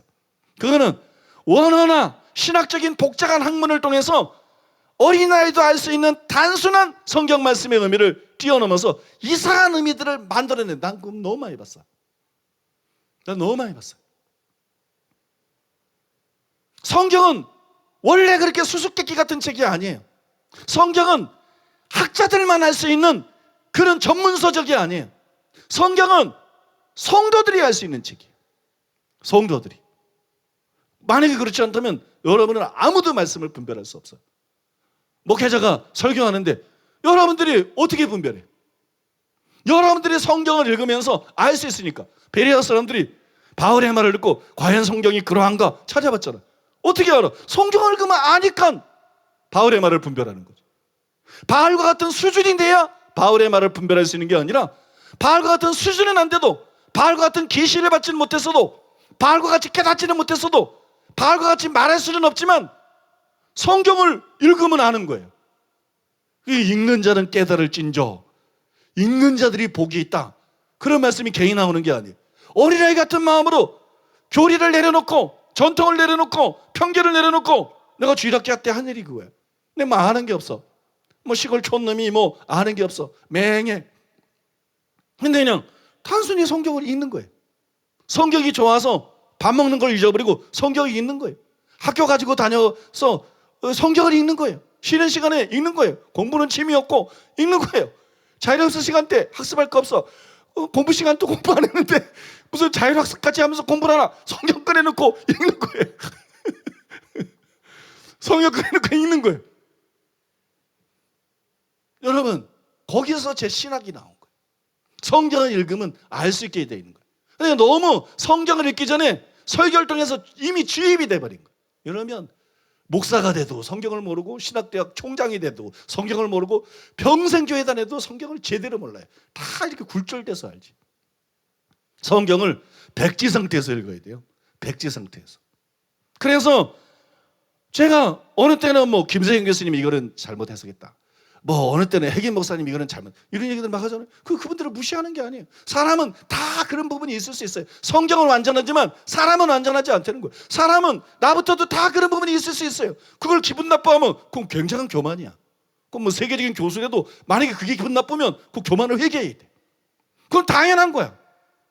우리는 계속해서 배우고, 계속해서 교정하고, 계속해서 성경적으로 나가는 것이지 다 아는 사람은 없어요. 다 바르게 분별하는 사람도 없어요. 근데 아무튼 내가 학자도 아닌데, 내가 뭐 핵임 목사님 같은 그런 대단한 영적인 대가도 아니고 체험도 안 했는데 어떻게 그걸 분별하냐? 그게 분별할 수 있는 거예요, 여러분.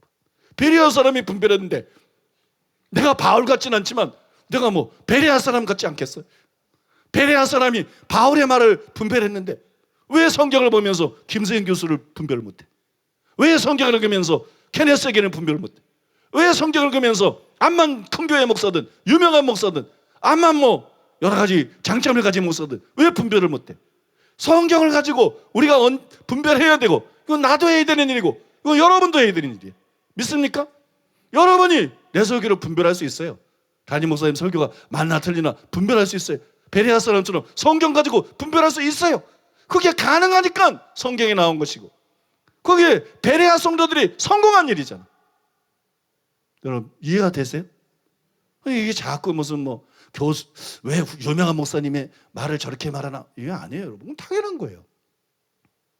제가 드리고 싶은 말씀은 어떤 성자든지, 어떤 학자든지, 어떤 대형교회 목사든지, 어떤 은사와 능력을 많이 받은 사람이든지, 얼마나 기도를 많이 하는 사람이든지, 얼마나 인품이 훌륭하고 사랑이 충만한 사람이든지 성경을 완전하게, 진리를 완전하게 이해하는 사람은 없다.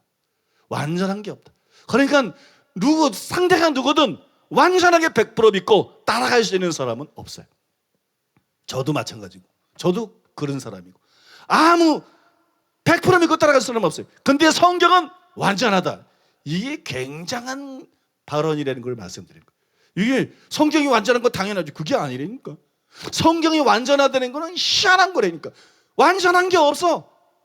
암만 전문가들, 암만 성인들, 암만 기도 많이 하는 사람들, 암만 성령 충만하고 막 죽은 자를 살리고 뭐 별 사람을 다 봐도 하나님의 진리를 완전하게 알고 완전하게 선포하는 사람이 없어요. 근데 성경은 완전하다. 여러분 믿으십니까? 이게 성경의 권위인 거예요. 권위, 절대적인 권위. 성경은 완전하다. 성경은 오류가 없다. 성경은 완벽하다.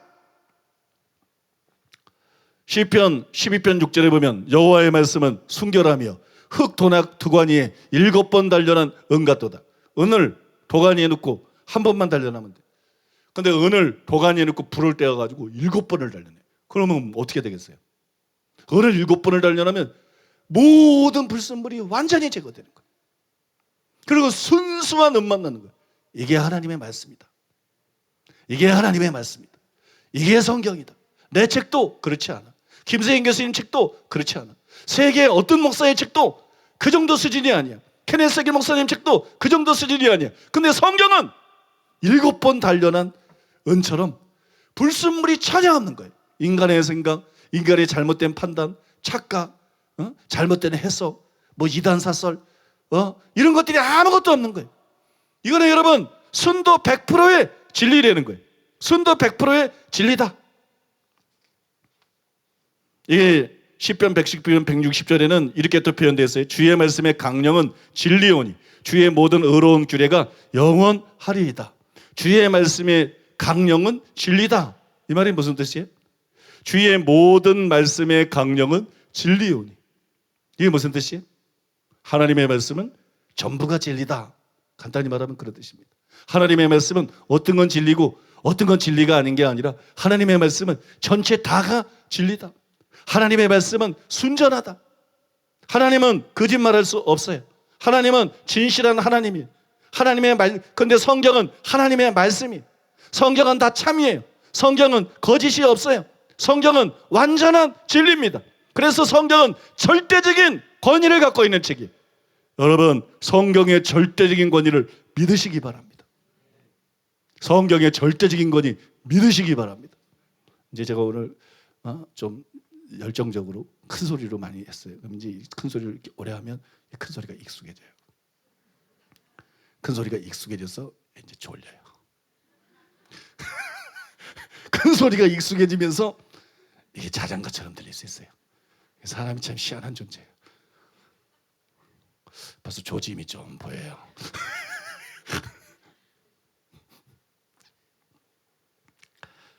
성경은 하나님의 말씀이고 완전합니다. 그래서 성경은 절대적인 권위를 갖고 있고, 그래서 성경을 정경으로 인정한 거예요. 정경으로. 근데 성경 66권, 특별히 신약 27권이 언제 정경으로 인정이 됐느냐? 신약이 쓰여지고 난 다음에 신약 27권이 정경으로 인정되기까지 300년이 걸렸어요. 300년. 300년 동안 이 옥석을 가르는 작업을 했어요. 300년이 걸렸는데 주 367년 아타나시우스의 부활절 서신에서 처음으로 신약 27권이 명시가 되는데, 그게 여러분 교회의 공식적인 최초의 결정이었어요. 라틴 교회는 AD 382년에 로마에서 모인 회의에서 신약 27권을 정경으로 그렇게 승인을 했어요.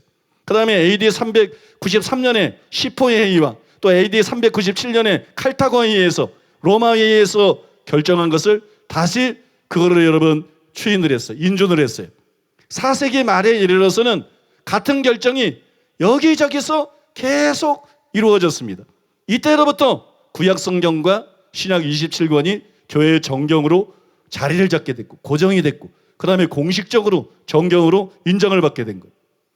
근데 이제 중요한 게 이거예요. 그런데 과연 우리가 이 결정을 그대로 믿어도 되느냐? 과연 우리가 이 결정을 믿을 수가 있느냐? 이게 지금 주안점이죠, 그죠? 이게 주안점이에요. 십계명처럼 하나님께서 직접 손가락을 써서 주신 것이라면 우리가 믿기가 쉬울 텐데, 이거는 하나님의 말씀이야, 이거는 하나님의 계명이야, 우리가 이 말씀대로 살아야 돼, 믿기가 쉬울 텐데, 정경 66권은 종교회의에서 결정을 했고, 그 다음에 또 더 중요해, 더 헷갈리게 만드는 게 뭐냐?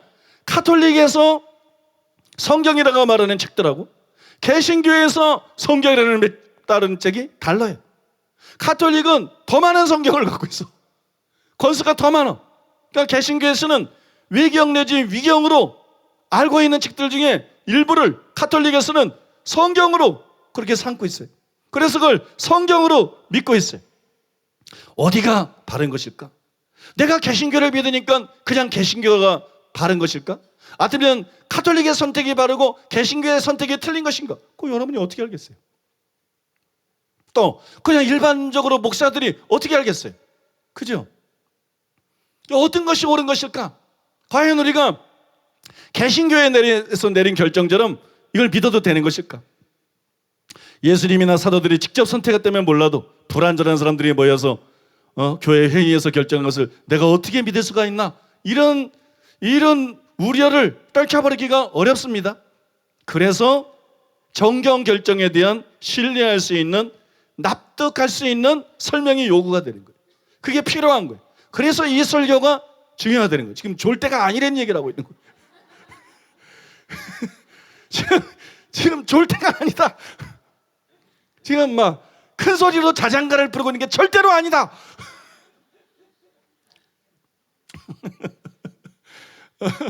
여러분, 이런 설교가 필요하다는 거예요. 그래서 저는 오늘 이제 그 첫 번째 답을 여러분에게 해드리려고 합니다.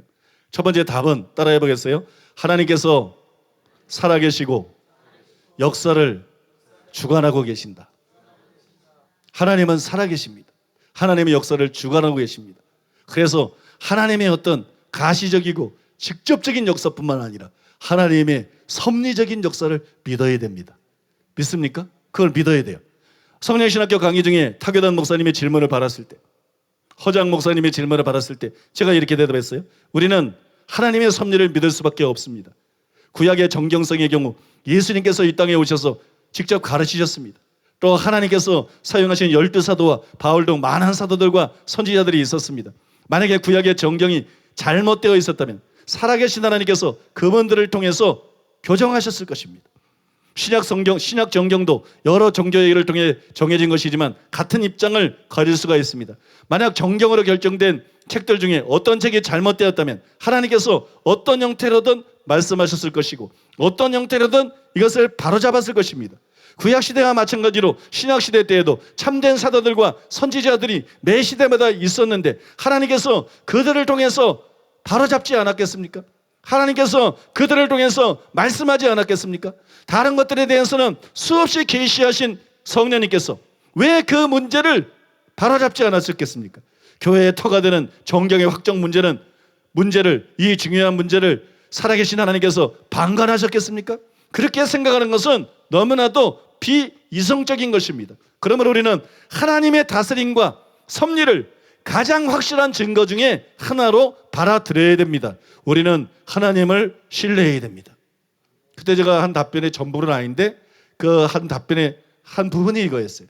한 부분이 이거였는데 여러분, 무릇 하나님의 영의 인도를 받는 사람은 하나님의 아들들이다. 바울이 선교 사역을 하면서 예수의 영이 허락지 않는지라, 또는 환상을 보고 마게도니아 사람이 이리로 건너와서 도우라. 여러분, 바울의 삶과 사역을 하나님이 인도하셨어요. 그리고 성도들의 삶을 성령께서 인도하신다고 성경에 나와있어요. 그 인도를 받아 살아야 된다고 나와있어요. 근데 개개 성도들을 인도하시는 하나님께서 교회를 인도하시지 않겠는가? 교회 전체를 인도하시지 않겠는가?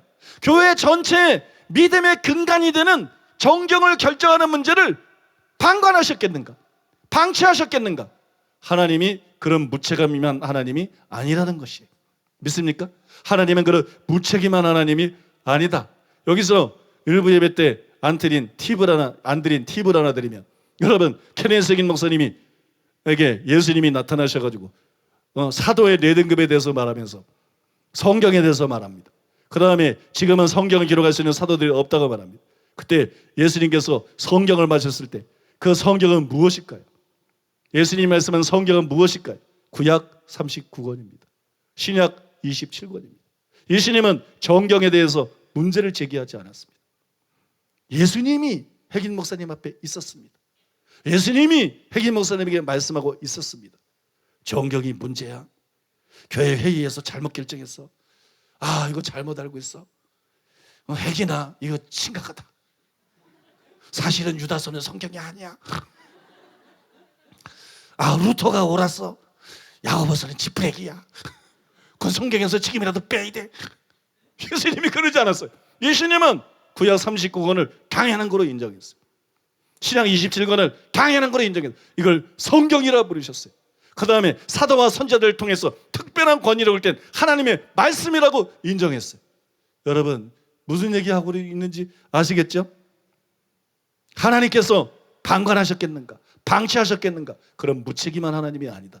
그런 무능력한 하나님도 아니다. 하나님께서 섭리하셨다. 하나님께서 보이지 않는 손으로 인도하고 계셨고 그 결정에 관여하고 계셨다. 우리가 그거를 믿어야 되는 거예요. 마치 사도행전 15장에 사도들과 장로들이 모여서 토의를 하고 결정을 하고 성령과 우리는 이렇게 말했어요. 성령과 우리는 그러면서 결정을 말했어요. 가시적으로 볼 때는 사람의 결정 같지만 여기에는 교회의 근간이 되는 것이기 때문에 분명히 하나님의 개입이 있었다는 것을 우리가 믿을 수 있다는 것입니다. 믿습니까? 분명히 하나님의 개입이 있었다는 거예요. 근데 제가 이 설교를 준비하려고 자료를 찾다 보니까 좀 놀랐어요. 마르학자들이 저하고 똑같은 생각을 갖고 있더라고요. 마르학자들이. 먼저 여러분 우리나라의 권영경 교수님은 성경이 하나님의 말씀이라는 고백은 이 역사적 과정에 정경을 채택하는 과정을 말하는 거죠. 정경을 채택하는 과정에 하나님의 간섭이 있었다는 고백을 포함한다. 하나님의 간섭을 배제하고 정경의 완성에 대해서 생각할 수 없다는 거예요. 이해할 수 없다는 거예요.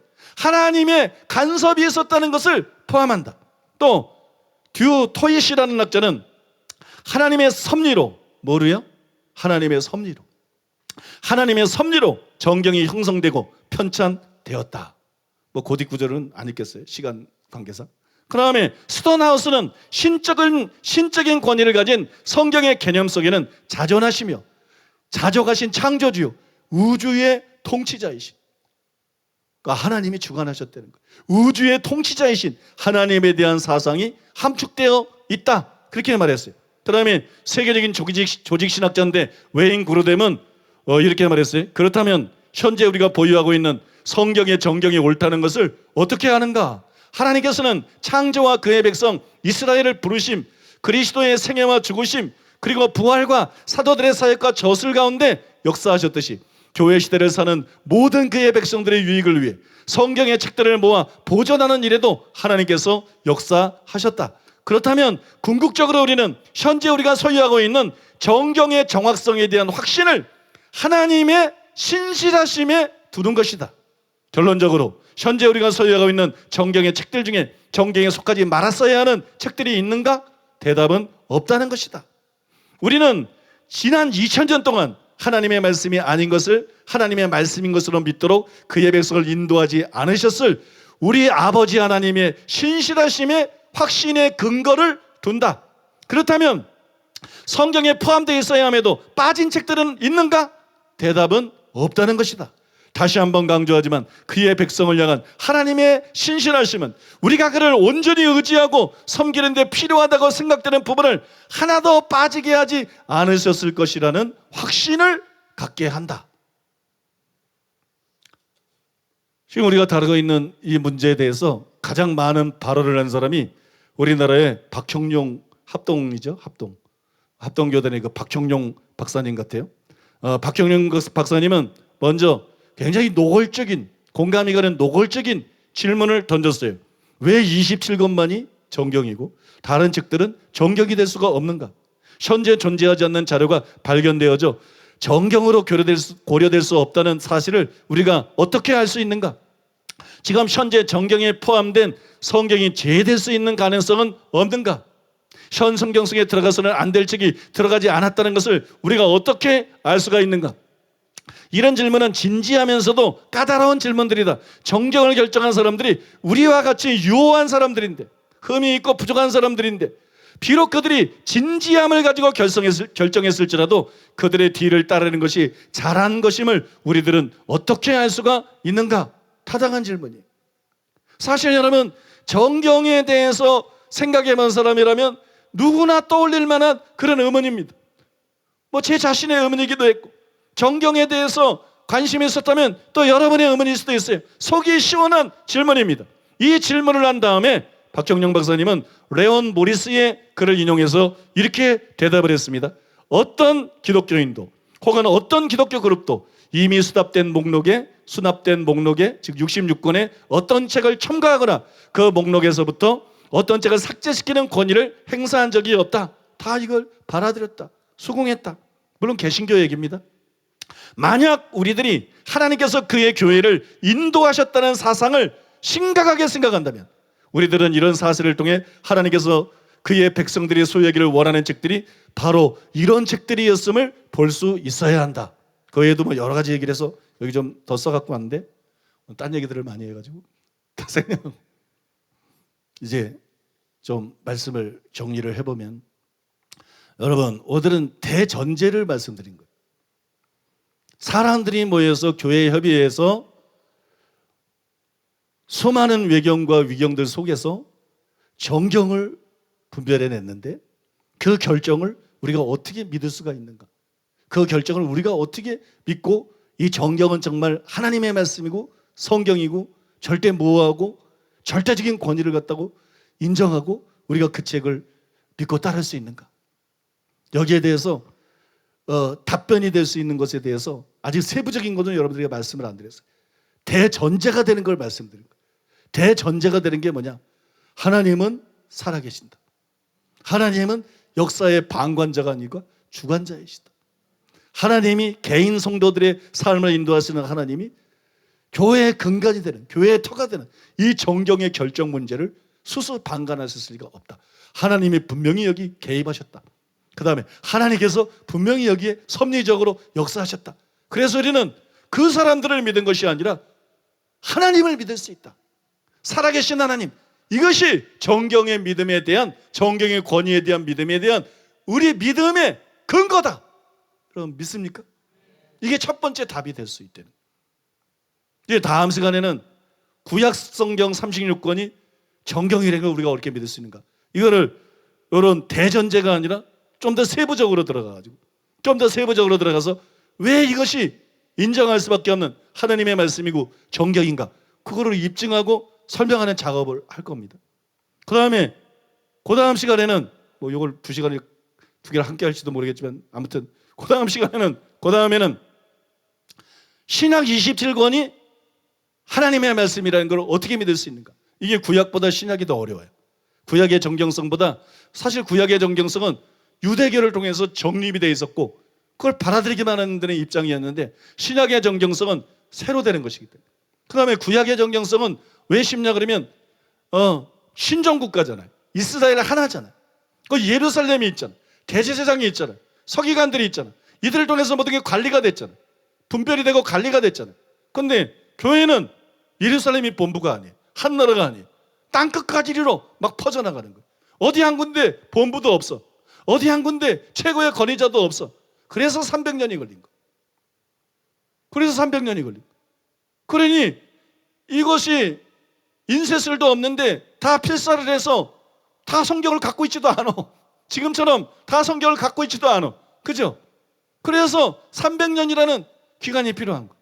그리고 신약의 정경성을 증명하는 것은 훨씬 더 어려운 작업이에요. 그러나 가능한 얘기예요. 가능합니다. 제가 답변할 때도 가능하고 또 연구를 해보니까 그게 가능한 거예요. 그런 부분에 대해서 말씀을 드릴 거예요. 거의 곁들여가지고 하나 곁들여서 그 둘 중에 한 시간에 말씀드릴 것은, 가톨릭에서는 더 많은 성경을 갖고 있는데 가톨릭이 옳으냐 우리가 옳으냐, 그걸 우리가 개신교니까 옳다 이게 아니라 객관적인 그런 증거 자료들을 통해서 가톨릭의 결정이 어떻게 해서 이런 결정이 이루어져서 왜 이것이 잘못된 결정이고 왜 이것이 옳은 결정인지 그것도 또 설명해 드릴 거예요. 이게 지금 개봉박도 이 더운 날 자꾸 도망가려고 그래, 산으로. 그래서 이제 미끼를 지금 뿌리고 있는 거예요. 미끼를. 그 다음에 제가 이 설교하면서 마지막으로 다룰 것은 뭐냐면, 그러면 앞으로도 구약 시대 때에도 구약으로 사람들은 끝인 줄 알았을 것인데 신약 시대가 오고 신약 성경이 왔는데 앞으로 또 어떤 사도가 일어날 수는 없는가? 앞으로 또 어떤 선지자가 일어날 수는 없는가? 앞으로 또 어떤 새로운 성경이 쓰여질 수는 없는가? 그 문제에 대해서 말씀드릴 거예요. 그 문제에 대해서. 성경에 어디에 앞으로는 새로운 성경은 없어? 안 나와 있는 것 같잖아. 그죠? 안 나와 있는 거죠. 성경은 요로 끝이야? 어디 끝 써놨어요? 계시록 마지막에 성경 끝. 그 요런 문제에 대해서도 성경에 답이 없는 것 같은데 있어요. 성경에 답이 없는 것 같이 보이지만 성경을 자세히 연구하고 파헤쳐 보면 거기에 대한 답이 있어요. 하나님 말씀에서 추출되는 분명한 답이 있어요. 그래서 왜 신구약 성경 66권 외에 다른 책을 성경과 같은 권위로 있는 것으로 내세울 때 이게 이단인가? 이게 왜 잘못된 것인가? 그리고 왜 이 성경으로 완성된 것이고 이 이상의 성경이 더 이상 기록되는 일은 없을 것인가? 이런 문제들에 대해서까지 전부 다루고 여러분들에게 명확하게 여러분들이 오늘 맨 처음에 들어보니까 이해되잖아요. 그죠? 대전제만 들어도 어느 정도 이해가 되잖아요. 여러분들이 납득할 수 있게끔 전부 설명해 드릴 것이에요. 그 다음 시간에 꼭 오래는 얘기지. 간단히 얘기하면. 그래서 여러분 설교를 잘 끝까지 관심을 가지고 잘 들어주시고 이 시간에 우리가 들은 말씀 가지고 기도하기를 원합니다. 들은 말씀 가지고 기도하기를 원하는데 뭘 기도하셔야 되냐 그러면 사실 여러분을 위해 기도할 건 별로 없어요. 한 게 있어요. 말씀을 사랑하는 사람이 되게 해주시옵소서. 이게 생명의 말씀인데 이 말씀이 지식이 아니고 이게 생명이거든.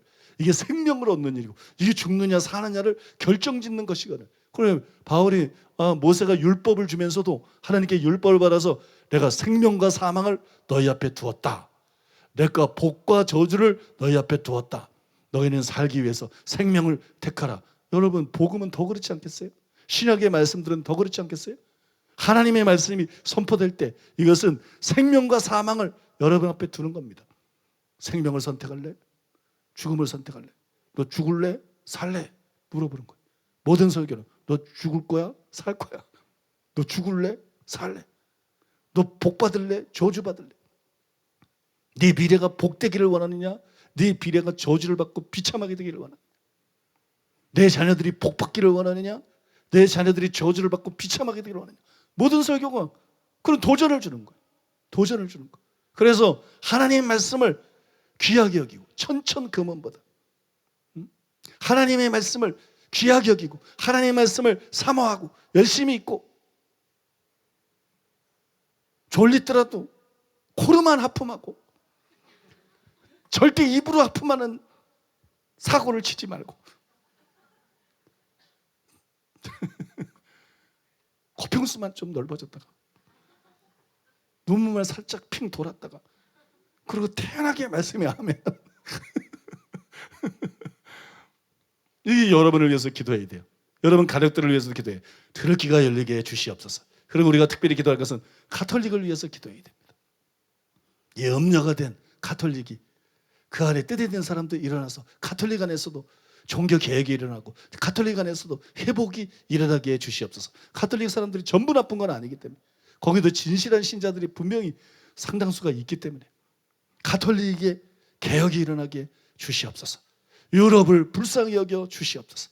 유럽을 불쌍히 여기시고 유럽이 성경의 권위를 인정하고 다시금 그 터 위에 교회들이 세워지는 역사가 일어나게 하여 주시옵소서. 그 다음에 미국을 불쌍히 여겨 주옵소서. 더 이상 아름답지 않은 나라, 더 이상 너무나 추한 나라, 동성애 왕국, 동성애를 세계로 퍼뜨리는 가증스러운 나라, 바벨론 같은 나라, 저 미국을 불쌍히 여겨 주시옵소서. 미국이 바뀌게 하여 주시옵소서. 그 다음에 우리나라에도 그죠? WCC 여기에 동조하고 또 여기에 그런 교단들 또 그런 목사들 또 신학교 안에 많은 이단적인 교수들 주님 이 한국교회를 불쌍히 여겨 주시옵소서. 그런 교수들이 어떤 목사들을 길러내겠어요? 주님 불쌍히 여겨 주시옵소서.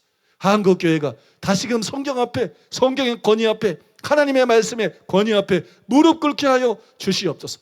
한국교회가 성경으로 돌아오게 하여 주시옵소서. 말씀 위에 세워진 진정한 교회들로 성장해 나갈 수 있도록 주님 은혜 베풀어 주시고 주님 역사하여 주시옵소서. 중보기도 강력한 중보기도가 필요한 때입니다. 여러분 자신을 위해서도 기도하시고 가족을 위해서도 기도하시고 그 다음에 중보하면서 기도하시기 바랍니다.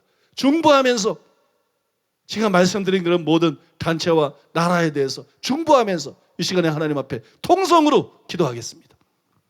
주님 생명의 말씀을 오늘 또 저희들에게 부어주셔서 감사를 드립니다. 주님, 우리의 마음이 낮아지고 깨어지기를 원합니다. 하나님, 우리의 관심이 어디에 가 있습니까? 주님, 우리가 바른 진리의 말씀을 받기를 사모하며 오늘 또 그 진리의 말씀 앞에 반응하기를 원합니다. 하나님, 우리는 성경의 절대적인 권위를 인정하기를 주님 원합니다. 성경의 절대적인 권위를 인정하고 성경을 사랑하는 사람들이 되기를 원합니다. 주님, 우리가 성경을 사랑함으로 성경을 가까이 하는 저희들이 되기를 원합니다. 주님, 성경을 가까이 함으로 하나님, 우리 자신들이 변화되기를 원합니다. 여호와의 말씀은 순전하며 흙 도가니에 7번 단련한 은과 같다고 말씀했습니다. 주님, 우리 안에 너무나도 불순물들이 많이 있습니다. 우리 안에 너무나도 불순물들이 많이 있습니다. 주님, 우리 안에 부패성과 죄성들을 바라볼 때 우리가 어떻게 완전한 성경을 우리가 가까이 하지 않을 수가 있겠습니까? 주님, 성경은 완전하기 때문에, 주님, 불순물이 하나도 없기 때문에 주님, 우리가 그 성경을 사랑하고 가까이 하기를 원합니다. 불순물이 완전하게 제거되고 순수한 음만 남은 이것이 하나님의 말씀인데, 순수한 진리들로만 주님 남겨진 것이 성경 말씀인데, 주님, 우리가 이 변화되기 위해서, 주님, 우리가 완전한 사람으로 변화되기 위해서 우리가 성경 말씀을 사랑하기를 원합니다. 너무나도 성경 말씀에서 떠나 있는 우리의 삶을 봅니다. 우리가 하루에도 얼마나 성경을 사모하고 읽고 있는지, 얼마나 성경 말씀을 묵상하고 연구하고 있는지 주님, 우리 자신을 돌아보는 이 시간 되게 하여 주시옵소서. 아버지 하나님, 하나님께서 살아계셔서 역사를 주관하고 계십니다. 주님, 하나님의 섭리적인 역사를 우리가 믿기 때문에 아버지, 우리 개개인의 삶을 인도하시는 하나님이 교회 전체를 인도하신다고 하는 이 믿음을 우리에게 심어주셔서 감사를 드립니다. 아버지 하나님, 성령님, 우리 각 사람을 계시하시고 인도하시는 성령님께서 아버지 하나님, 이 중요한 정경을 주님 우리에게 주시기 위해서 얼마나 섭리하셨겠습니까? 얼마나 역사하셨겠습니까? 우리가 그 하나님의 섭리적인 역사를 믿고 주님 말씀에 굳게 서게 하여 주시옵소서. 아버지, 성경 66권이 정령인 것을 확신해야 믿음이 흔들리지 않는 것을 깨달았습니다. 뿌리 깊은 나무가 흔들리지 않는 것처럼 우리에게 흔들리지 않는 주님 확신하는 믿음을 가지고 아버지 하나님, 우리가 달려가게 하여 주시기만을 원합니다. 아버지, 우리 한국교회를 불쌍히 여겨 주시옵소서. 성경으로 돌아가게 하여 주시옵소서. 교단들이, 교회들이 성경으로 돌아가게 하여 주시옵소서. 주님, 신학대학 교수들이 성경으로 돌아가게 하여 주시옵소서. 오늘날 한국교회의 문제점은 주님, 성도들이 베레아 사람들과 같은 태도를 갖지 않고 있기 때문에 아버지 하나님이시여, 한국교회가 잘못 돌아가고 있습니다. 주님, 진리를 추구하지 않는 안일한 마음들을 회개하고 돌이키는 한국교회가 되게 하여 주시옵소서. 주님, 도와주시옵소서. 성경의 권위에 대한 믿음을 회복할 수 있는 한국교회가 되게 하여 주시고, 특별히 아버지 가톨릭을 불쌍히 여겨 주시옵소서. 영적인 장기가 되어버린 가톨릭을 불쌍히 여겨 주시옵소서. 주님, 그 가운데도 진실이 예수 그리스도 안에 믿음으로 살아가는 성도들이 있습니다. 그들이 아버지 변질되지 않도록 가톨릭의 종교개혁이 일어나게 하여 주시옵소서. 주님, 가톨릭을 위해 중보할 수 있는 저희들이 되기를 원합니다. 주님, 종교다운주의를 받아들이는 이 영적 장기가 되어버린 가톨릭을 살려주시옵소서. 주님 뿐만 아니라 동성애를 받아들인 미국 교회를 불쌍히 여겨 주시옵소서. 유럽 교회를 불쌍히 여겨 주시옵소서. 배교와 탈선으로 치닫고 있는 유럽 교회와 미국 교회를 불쌍히 여겨 주시옵소서. 주님, 교리와 전통을 성경 위에 올려놓고 있는 많은 교회들이 있습니다. 아버지, 우리 한국 교회 안에 주님 주님, 이 종교다운주의를 받아들이는 WCC 교회들이 너무나도 많이 있습니다. 교회 정체성을 잃어버리고 아버지 하나님 배교의 길로 가고 있는 한국교회가 이제 다시 종교개혁이 일어나고 회개하고 주님의 말씀으로 돌아오게 하여 주시옵소서. 주님, 성경의 절대적인 권위를 주님 받아들일 수 있도록 한국교회가 깨어나게 하여 주시고, 목회자들이 깨어나게 하여 주시고, 교수들이 성경으로 돌아갈 수 있도록, 신학교들이 성경으로 돌아갈 수 있는 그러한 눈이 열리게 하여 주시옵소서. 주님, 성경의 권위에 대한 믿음을 회복시켜 주시옵소서. 절대적인 성경의 권위에 대한 믿음이 회복되는 은혜를 한국교회에 부어 주시옵소서. 오 주님, 불쌍히 여겨 주시옵소서. 귀가 가려워서 자기들을 즐겁게 할 스승을 많이 두는 것이 한국교회의 실정입니다. 목회자들도 주님 무언의 압력에 굴복해서 주님 바른 진리를 선포하지 못하고 있습니다. 주님, 불쌍히 여겨 주시옵소서. 주님, 한국교회를 살려주시고 오늘 담임 목사님을 통해서 선포되는 이 말씀들이 책으로 나왔을 때 주님 한국교회를 깨우게 하시고 주님 열방의 교회를 깨울 수 있는 그런 권위 있는 책이 될 수 있도록 주님 축복해 주시고 주님 역사해 주시기만을 간절히 빌고 원합니다. 오 주님, 우리 마음을 깨뜨려 주시옵소서. 우리가 중보자로 생애를 살기를 원합니다. 하나님 말씀에 굳게 서기를 원합니다. 하나님 말씀이 말씀되도록 우리가 우리의 삶을 주님 앞에 드리기를 원합니다. 성경에 입각해서 우리가 삶을 살기를 원합니다. 아버지 하나님, 성경으로 아버지 우리가 돌아가기를 원할 뿐만이 아니라 우리가 성경 말씀을 계속 읽게 하시고 계속 설교 말씀을 듣고 자신을 주님 돌아보며 회개하며 아버지 하나님 말씀대로 완전한 자리에 이루어갈 수 있도록 주님 저희들을 축복해 주시옵소서. 생명이 우리 안에 들어오는 것이 하나님 말씀이기 때문에 그렇습니다.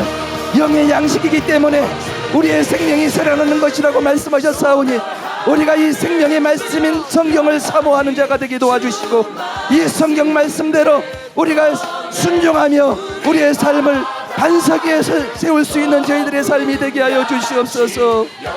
주님, 영감으로 되어 있는 성경 말씀을 사랑하는 저희들이 되게 하여 주시옵소서. 주님, 숨을 불어넣어서 성경에 하나님의 호흡을 불어넣으신 것처럼 주님 우리의 코에 주님 하나님의 호흡을 불어넣어 주셔서 감사를 드립니다. 생명이 되게 하심을 감사를 드립니다. 주님, 성령의 감동을 받은 주님 사람들이 기록한 이 성경 말씀을 우리가 살아나고 이 성경 말씀을 읽고 이 하나님이 주시는 진리의 말씀, 설교 말씀을 우리가 들음으로 인해서 주님 우리의 생명이 살아나게 도와주시고 영이여 생명이신 이 말씀이 우리에게 복이 되게 하시고 우리에게 능력이 되게 하시고 우리에게 경건이 되게 하여 주시옵소서. 하나님 말씀은 살았고 운동력이 있다고 말씀하셨사오니 하나님 말씀만이 생명의 말씀이요 이 하나님의 말씀만이 우리의 생명을 살린다라는 것을 알게 하셔서 하나님 말씀대로 우리가 살아나기를 원합니다. 거듭나기를 원합니다. 변화되기를 원합니다. 살아있는 책인 성경, 영혼을 위한 생명의 떡인 이 성경을 우리가 가까이 하고 읽고 주님 묵상하는 저희들의 삶이 되게 하여 주시옵소서.